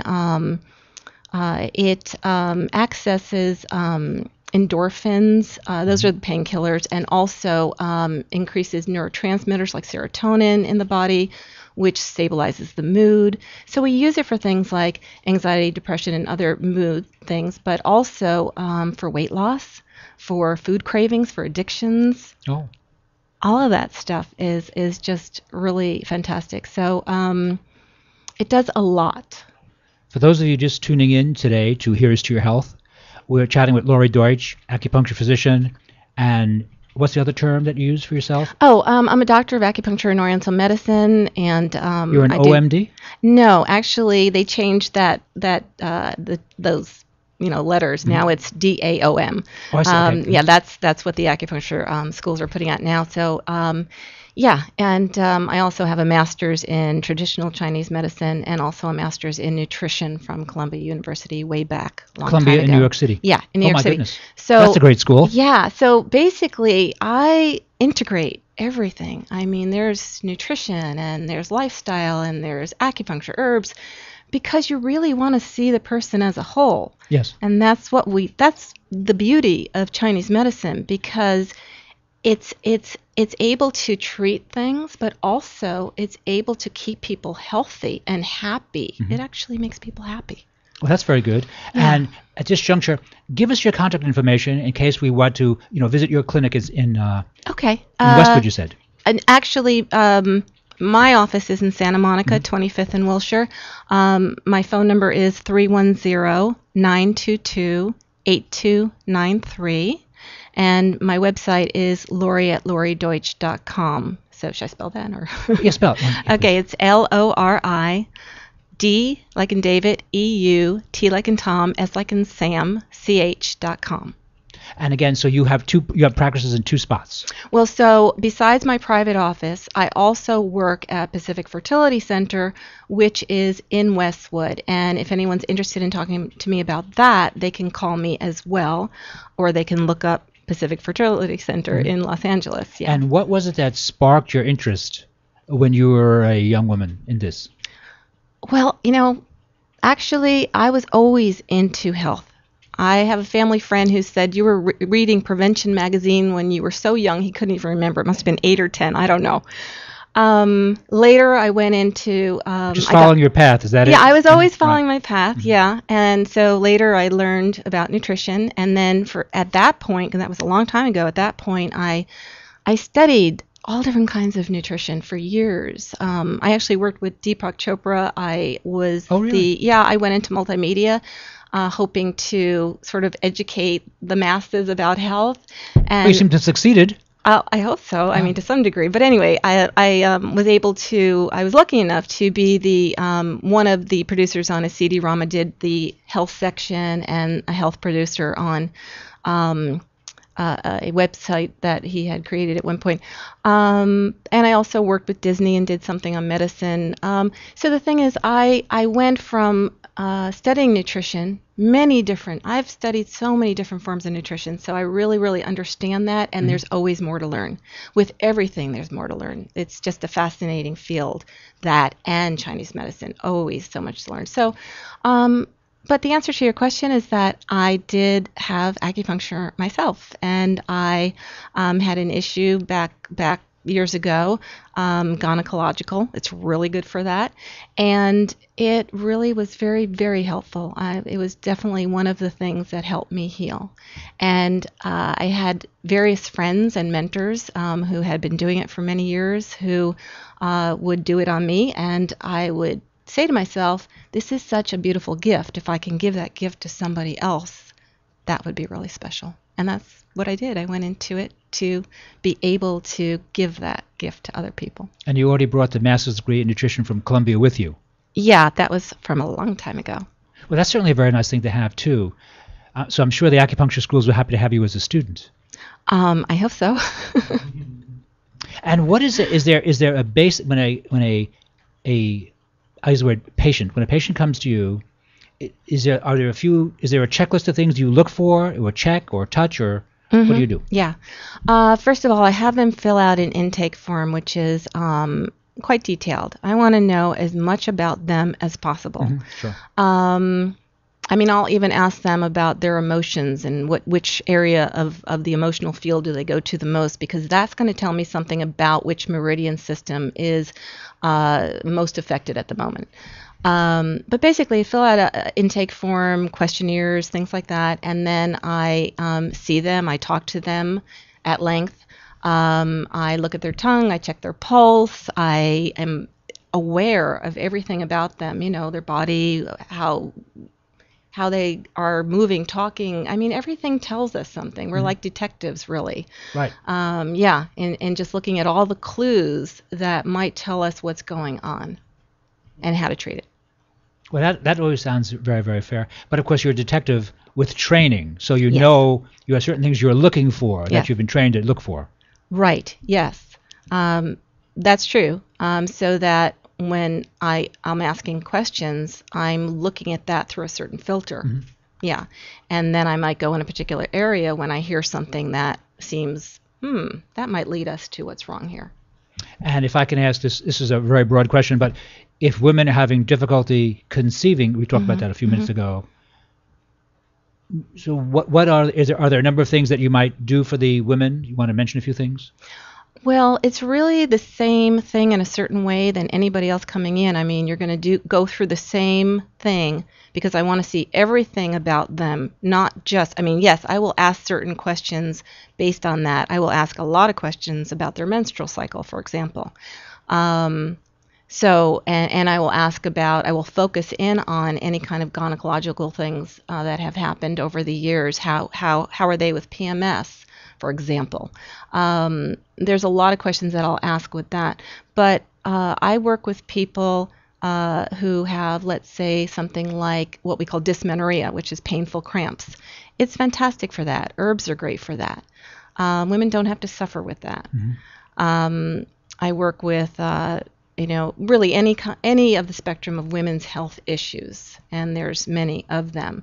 And so the fertility, I can work with somebody just with the Chinese medicine, and we could get great results with that. Or if there's certain things that I see in their history, or if I'm not sure about something that maybe would be helped by them seeing the MD, the RE, reproductive endocrinologist, and looking at things with an ultrasound to really get a sense of things. That's a good idea to know if someone has been struggling with fertility issues for more than a year, or if they're older and they've been struggling for more than 6 months, then we really want to have all the information that we can. We don't want to go too long going down one path when we can get more information, and that's why I work with the MDs as well. But we can do a lot, and I have done a lot with just the acupuncture. I mean, one woman comes to mind who had unprotected intercourse for many years with her husband and never got pregnant. And she started working with me, and within, I forget the exact, it was a short amount of time. I mean, I think it was within a month she got pregnant. And it didn't take the first time, but then we tried again, and she's now almost ready to give birth. I mean, and this yeah. So there's many stories. I had a very young woman who had 3 miscarriages in a row, and worked with her. And it again includes nutrition. It includes, I do functional medicine as well. Actually, that's looking at labs and seeing again what's going on in the body from a different perspective through the blood. And so I can ascertain, what kind of deficiency? Is there a vitamin D deficiency, for example? There's various things we look at there. So with all of those tools, I can help somebody, much better than just using one thing. But like I said, sometimes people don't want to spend the money for labs or for, herbs or anything like that. So then we can just use acupuncture that can do amazing things by itself. And you're finding that today in Santa Monica that the acceptance for your thinking is there? Oh, yes, okay, absolutely, especially Santa Monica. Well, Santa Monica being actually, quite frankly, a very progressive city and a lovely city and an important city in the country, quite frankly, for its, I use the word intellectual heft. The things that happen in Santa Monica. Also, it's the center of the music business, is it not, and the entertainment business to some extent, isn't it, center? Well, it's the center of progressive thinking, I would think. Yes. Yeah. And that's fair enough, yes. Yeah. Probably should leave it at that. Yeah. Leave it at that, really. And is there any dietary component to the being able to conceive? Yeah. I oftentimes want to know what's going on with the glycemic, insulin, glucose. I want to know all that because the insulin is very important. It's a very important hormone in the body, and it does affect all the other hormones. So I'm going to look very carefully at what people are eating, and I'm going to make recommendations. But I also work with people. It's not like I'm going to tell them they must have this or they must have that. It's more so working with them, seeing what they can do, what changes they might do. Sometimes they just don't know that one thing is better for them than another, so we go there. I know there's one important book, Carl Pfeiffer's book, Zinc and Other Micronutrients, and Pfeiffer wrote in his book that the nauseated pregnant female in the first trimester of pregnancy was zinc and B6 deficient. And by giving women zinc and B6 over a period of, he thought, less than a month, you could correct that deficiency and take care of the problem, that the problem was indeed nutritional. That's very interesting, and I'm sure that could be the case. I'm not aware of that particular, if there was a study or anything like that, or just trial and error, but that's fascinating. I've been able to help women with morning sickness with acupuncture. There's a particular point on the arm, and it works really well. And so that's been great. But once again, you look at, so that's why I do lifestyle counseling. You look at, well, when are you getting the nauseousness? What did you eat? And we, again, narrow it down to making changes. Same thing with insomnia, for instance. That's a big one. A lot of people are not sleeping well. Right. I just took a workshop recently on insomnia.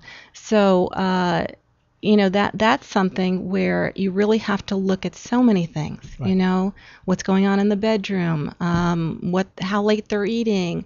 But again, acupuncture can be really helpful to again harmonize the body, to create what we call homeostasis, bring it into balance.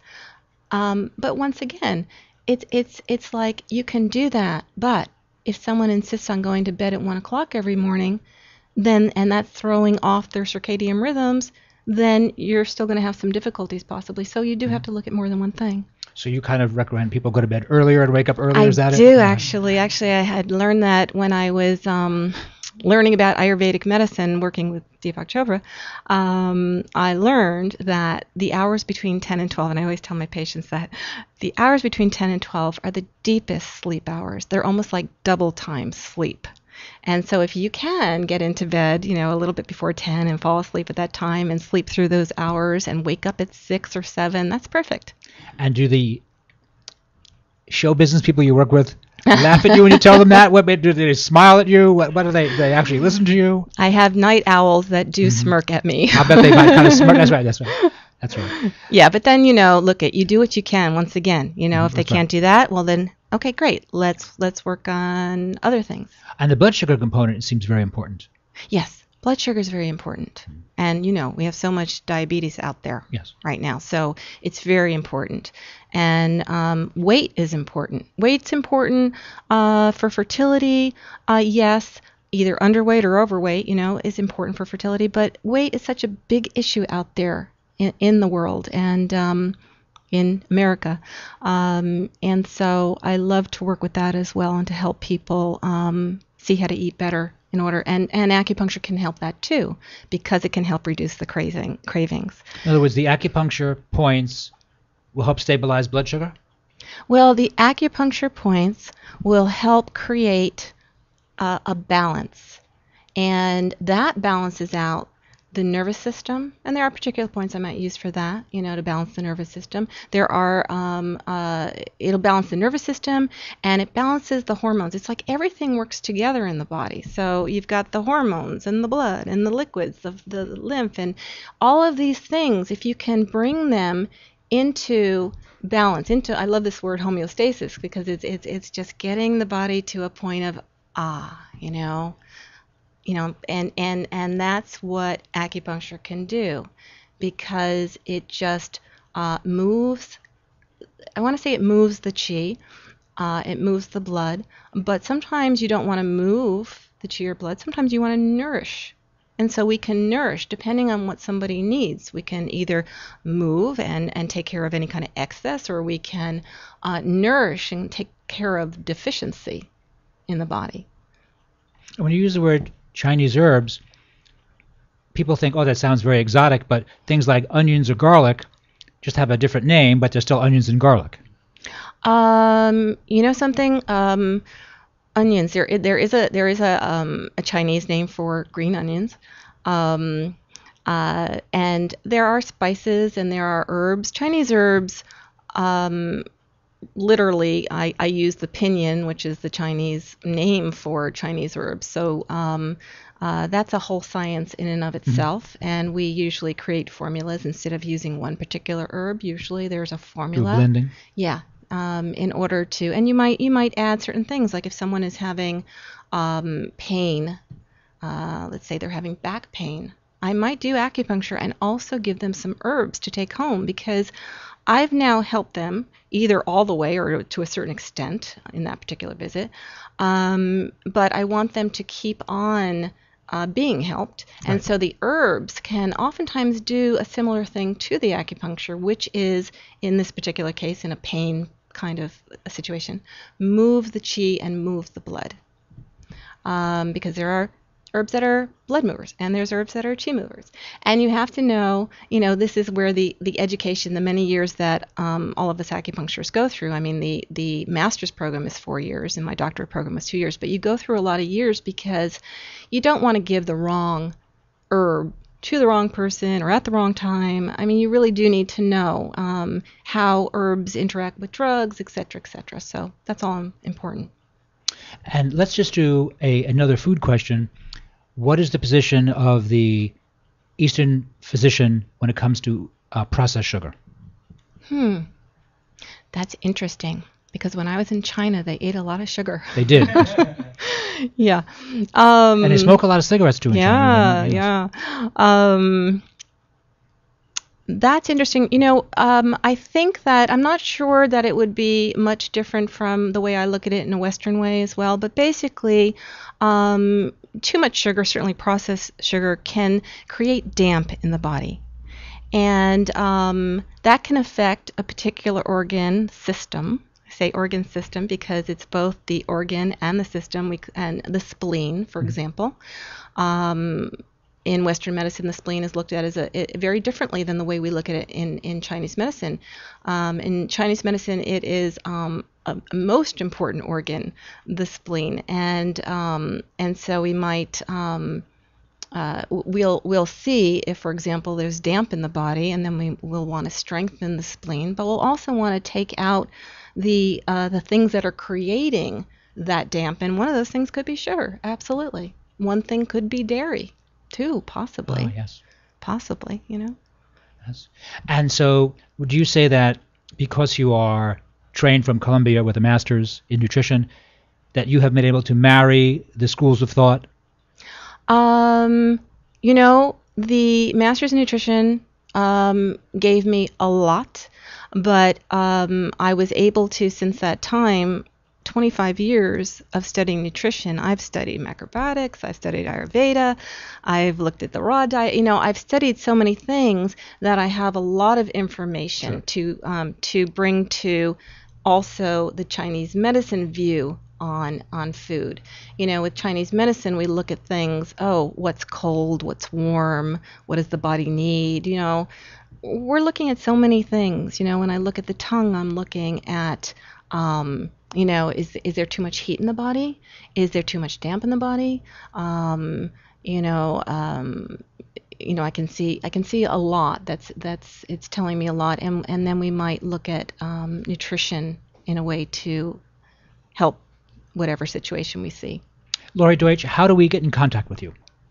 You can call my office at 310-922-8293, or you can look on my website, which is actually under construction right now, but hopefully will be, there's a little bit there right now, but I'm redoing it. But that you can access at lorideutsch.com, or you can email me. So I'll give you my email address is lori@lorideutsch.com, and again, that's spelled LORI at LORI. D like in David, E-U, T like in Tom, S like in Sam, CH.com. Lori Deutsch, it's been a great pleasure having you on the show today. Thank you very much. Thank you very much for You're having me. listening to Here's to Your Health on LA Talk Live. We're going to take a short break, and we'll be right back after these important messages.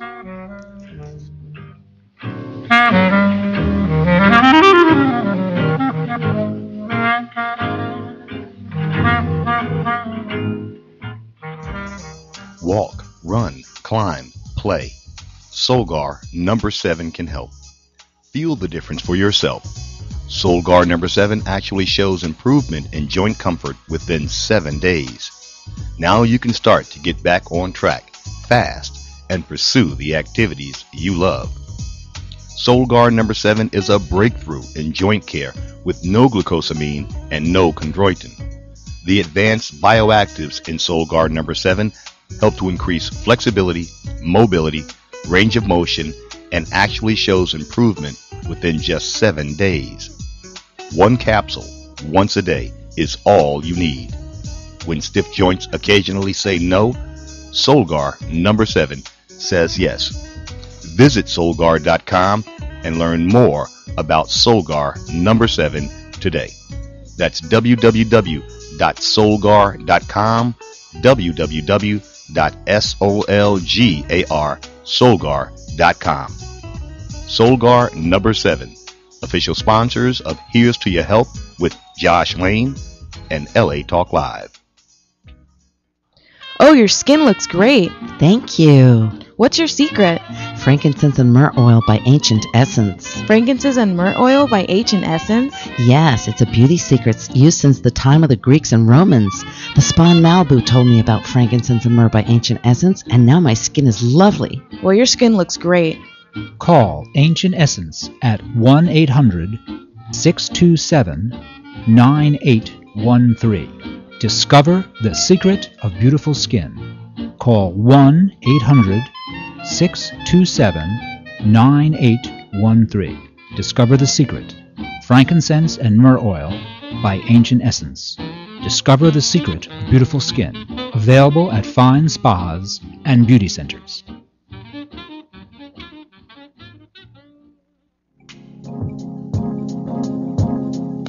This is Girl for Sickle Cell, and sickle cell has waged a war against our community, and it's time to fight back. What is sickle cell? Sickle cell disease is an inherited blood disorder where your red blood cells do not get enough oxygen. Over 100,000 people in the United States are affected by sickle cell. 100,000 people? Yes. How can we help? Join me today in the fight against sickle cell by visiting me on Facebook or follow me on Twitter at Girl for Sickle Cell. That's GURL, the number 4, sickle cell. Again, GURL, the number 4, sickle cell. Let's stop the war today.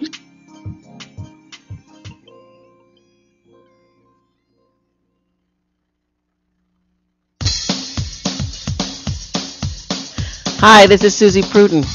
And yes, you've seen me on Oprah, Good Morning America, and The Today Show. And I'm inviting you to join me every Monday from 3 to 4 for my new show, Mastermind Live. Join us as we introduce you to the new thought leaders of the world who will inspire you, support you, and guide you to your next level. So don't forget to tune into Mastermind Live exclusively on latalklive.com. You can also catch us on iTunes Radio R&B or watch us on Ustream TV. Reality radio handcrafted for your listening pleasure.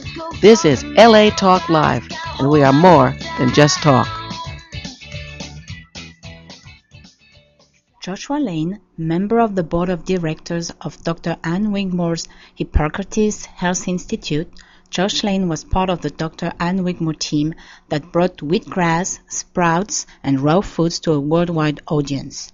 And now the host of Here's to Your Health on LA Talk Live, Joshua Lane.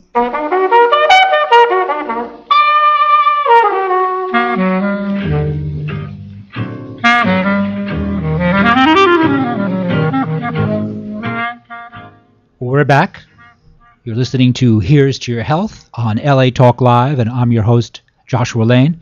And our guest now has Beachy Cream Ice Cream in Santa Monica, Beth Stockwell. Beth, welcome to Here's to Your Health. Thank you for having me. We know that. Very nice to have you here.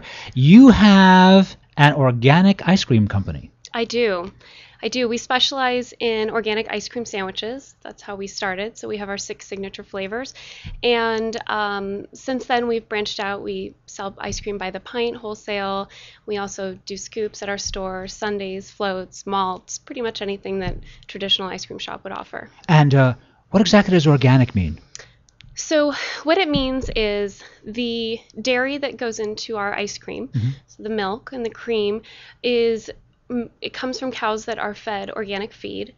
They are also treated better than, cows that are in, feedlots or, they go out to pasture, they get to eat grass.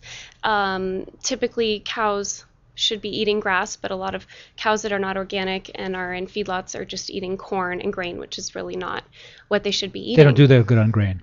The cows, right. Grass is what, and they have special digestive enzymes in their stomach just to digest grass. So that's what they're supposed to eat. So we use the organic ice cream, and everything is organic. So not just the ice cream base, but for our strawberry balsamic swirl ice cream, we use organic strawberries, which we shop for at the farmer's market, organic balsamic vinegar. Everything is organic. And organic has a legal definition.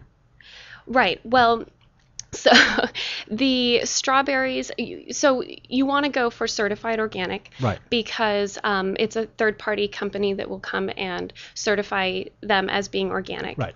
So, for example, the strawberries are not sprayed with pesticides, and the soil and the mulch and everything that goes into the ground has no chemicals in them. And they also do things like they use barrier crops. If they're next to a farm that is spraying their produce with pesticides, they will use certain barrier crops and things to make sure that the groundwater that their plants are getting are not contaminated by the farm next Right. door.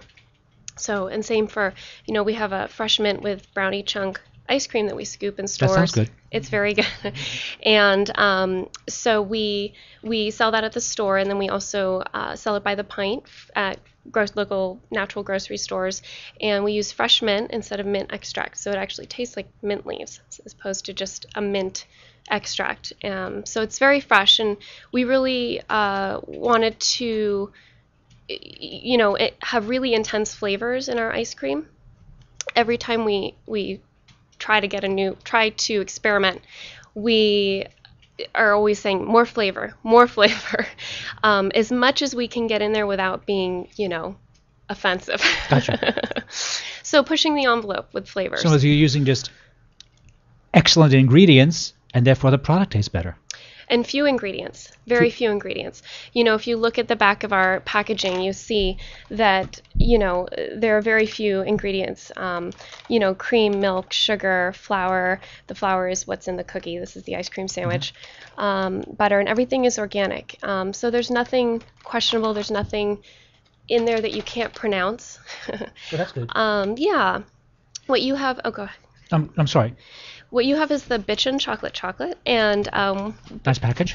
thank you.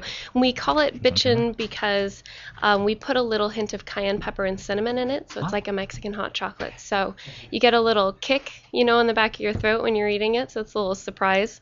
But it's not too much. My daughter will eat it. She's 6. And so everything that we do, we just want it to be a little extra special. It's not just vanilla. Our vanilla bean ice cream, we use the whole pod, not just the seeds. We want to always sort of set ourselves apart from any other ice cream and any other organic ice cream, certainly.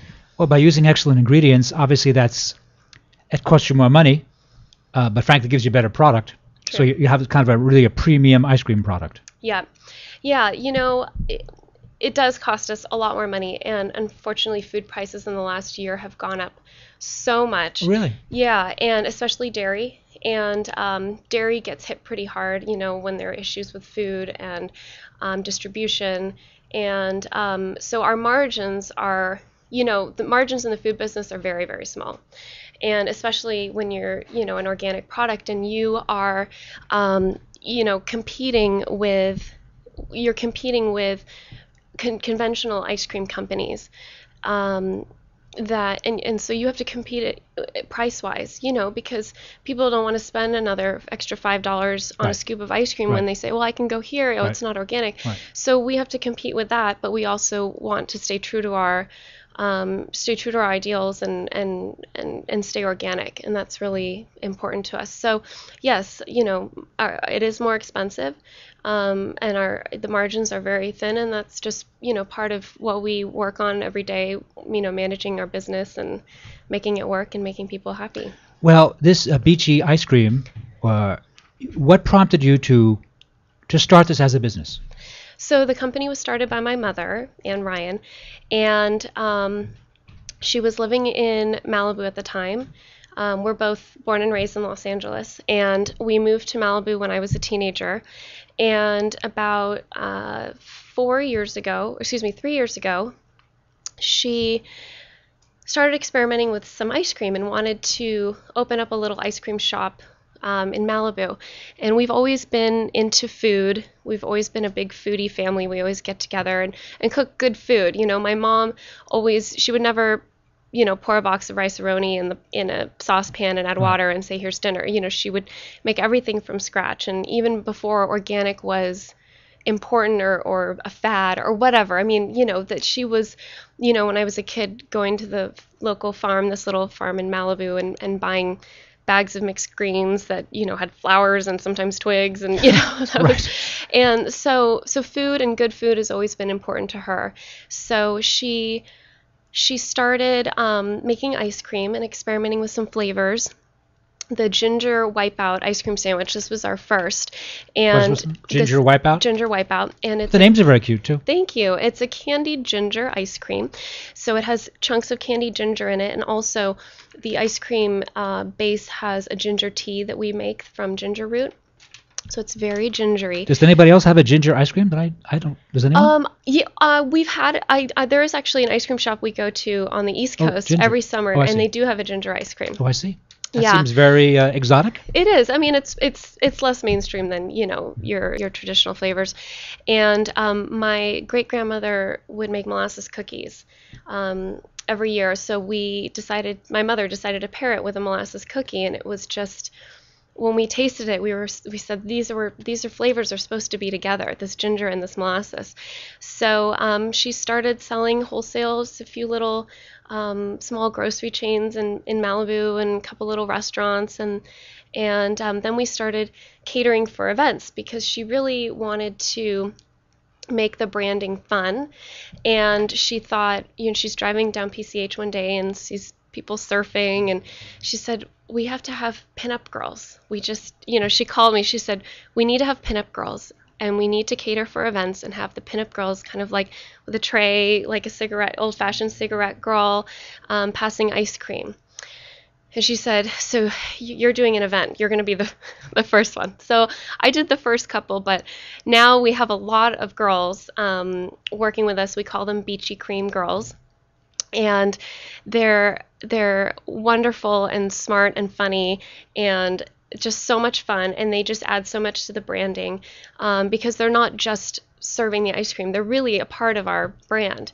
And so that was sort of the other missing part that she I think she felt like really rounded out the company. Mm-hmm, sure. And so we have the wholesale, and then we have the retail shop in Santa Monica. And by the way, at this juncture, where is your shop? It's on Wilshire Boulevard between 12th and Euclid, on the north side of the street. So we're closer to 12th Street on Wilshire. It has a little turquoise and white striped awning. So you're kind of close to Whole Foods, aren't you? We're not too far. There's one at 5th Street, I believe, and then there's one up around 23rd. Right. So you're between the two Whole Foods there, actually. Yes, okay. we It's are. a good spot to be. Yeah. There's a lot of foot traffic, and we run a lot of promotions, and we do a lot of fun little deals like $2 chili. So another thing is we sell chili and hot dogs at the store. Just Oh, boy. to sort of, it's just something fun that we do at the store. It's part of the, the beachy thing, hot dogs and ice cream. So it's something that we're offering for the winter months. Give me the exact address, because I don't. 1209 Wilshire. 1209 Wilshire, In Beachy San- Cream Ice Cream. And you open every day? We are open every day. Mhm. And we're open till 10 p.m. during the week, and then 11 p.m. like Thursday, Friday, Saturday. Do you make your mom work in a store?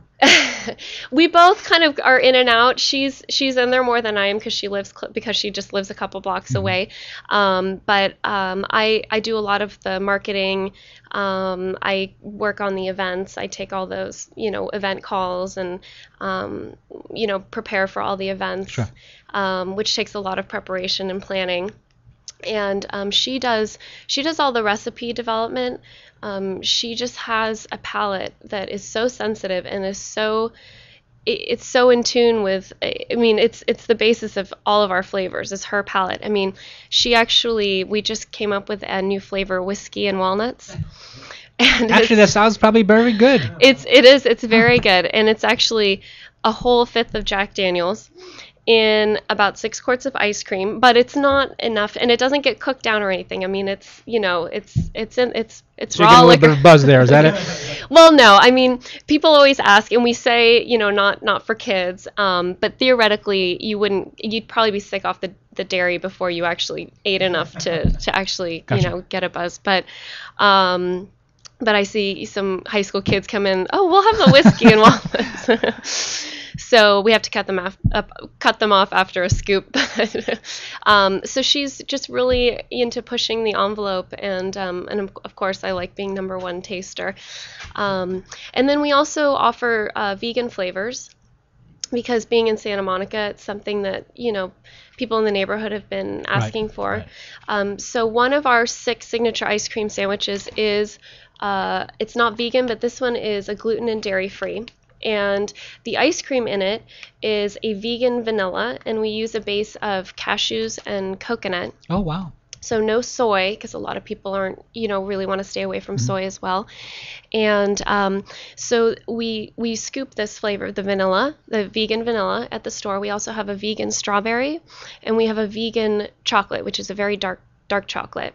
And these flavors we also sell by the pint at some local Let me ask you a grocery business stores. question. Mm-hmm. Is the vegan category up and coming?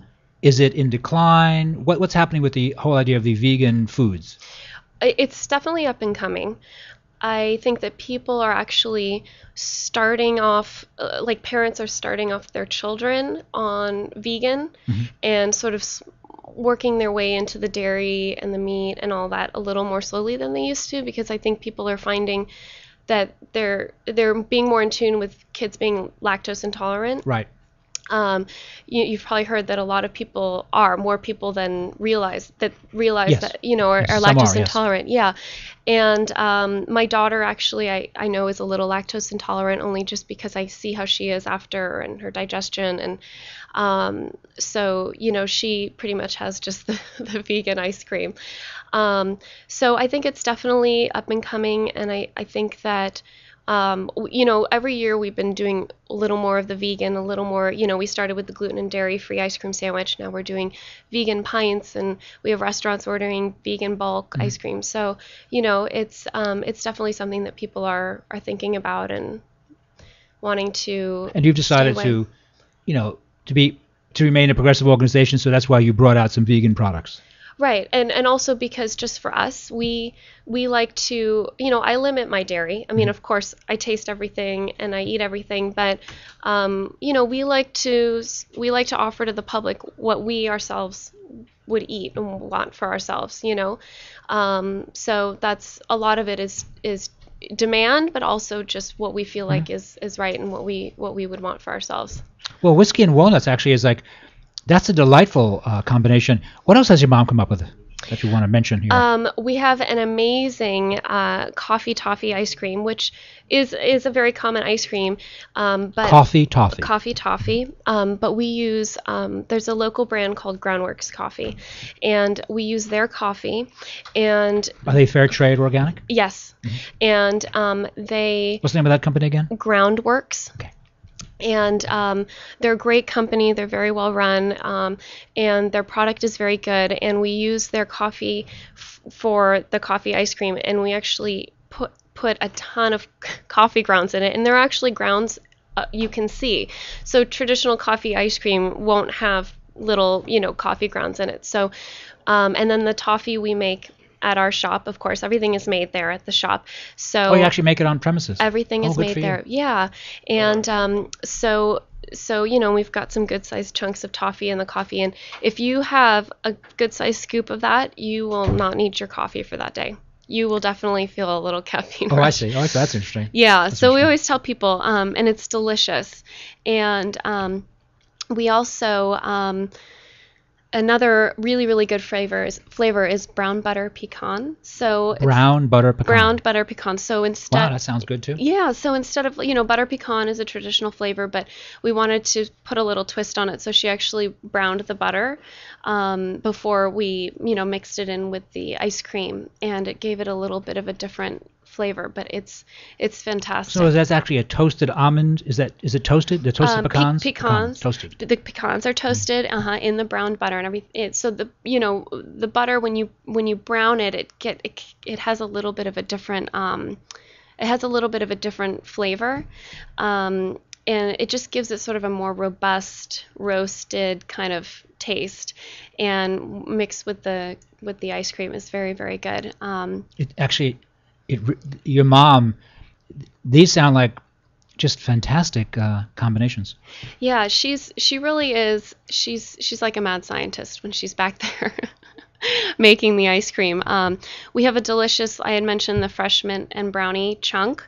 We don't do a lot of mix-ins in our ice cream, but that is one that we sell a lot of. Instead of, so of course we buy the mint at the farmers market, the Santa Monica Farmers Market, and we don't use any of the extract. So most mint ice cream uses a mint extract, but ours actually has little pieces of mint. They're very, very, very finely ground. So that gives you an advantage, because it would seem to me that it would have an obviously better taste. It does, and it has. People aren't used to it always, and but when they taste it, they say this tastes so fresh. You know, I mean, you really feel like you're having a sprig of mint. And the brownies, of course, we make in the shop, and they get stirred in. So, you know, we have people that come in and want to taste, you know, all 16 flavors, which is, of course, just fine. Right. And because they are so unique, you know, and they're always pleasantly surprised by what we have. And also they're surprised that I don't know. So, and you have that one location. Yes. So it's kind of a destination. It's kind of fun to go to your shop. Yeah, Right. it is. It's fun. And, you know, we really wanted people to have an experience coming in. So you walk in, you know, we have Malt Shop Oldies playing, you know, the whole shop looks very retro. We've got big pictures of pinup girls on the wall, our Beachy Cream girls, of course, you know. The floor is a black and white checked, very, you know, old school ice cream shop. Our pinup girls are working at the shop, so they wear a cute little turquoise romper, you know, old-fashioned suits. And they, you know, when you go talk to your Beachy Cream girl, she's a Beachy Cream girl, you know. She's like straight out of 1954, and so I think that you know is a fun part of being, you know, having the ice cream. It's a whole fun experience. Oh, sure, of course. And Nice. people love talking to the girls, and they know so much about the ice cream. And you know, it just gives you that whole experience. I think my mom really wanted to sort of recreate you know, her experiences as a child, going out for ice cream. There was an ice cream shop called Will Wright's in Westwood that she would go to, and you know, they go as a family. And she worked on the East Coast in the summer at Howard Johnson scooping ice cream. And she always jokes that my great-grandmother, her grandmother, would come in every day and get ice cream and over-tip her.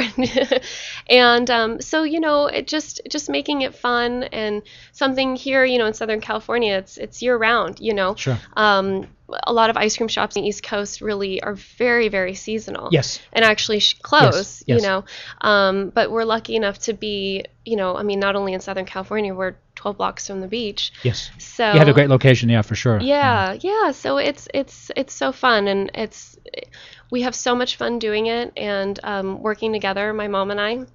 Thankfully, we do actually get along well and really have a good rapport and really work together really well. And so we've really had a good time with it. Well, that sounds great. So Beth of Beachy Cream, once again, just give us your address, please. Our address is 1209 Wilshire Boulevard in Santa Monica. We are on the north side of the street. And you can find us on Facebook /Beachy Cream. We're also on Twitter @Beachy Cream. And yeah, and you know, if you Google us, there's a lot of fun stuff that comes up, and fun photos you can look through from past events. Well, fantastic. Well, Beth, thank you for being a guest today on Here's to Your Health. Thank you very much. Thank you so much for having me. You've been listening to Here's to Your Health on LA Talk Live. Thank you for tuning in.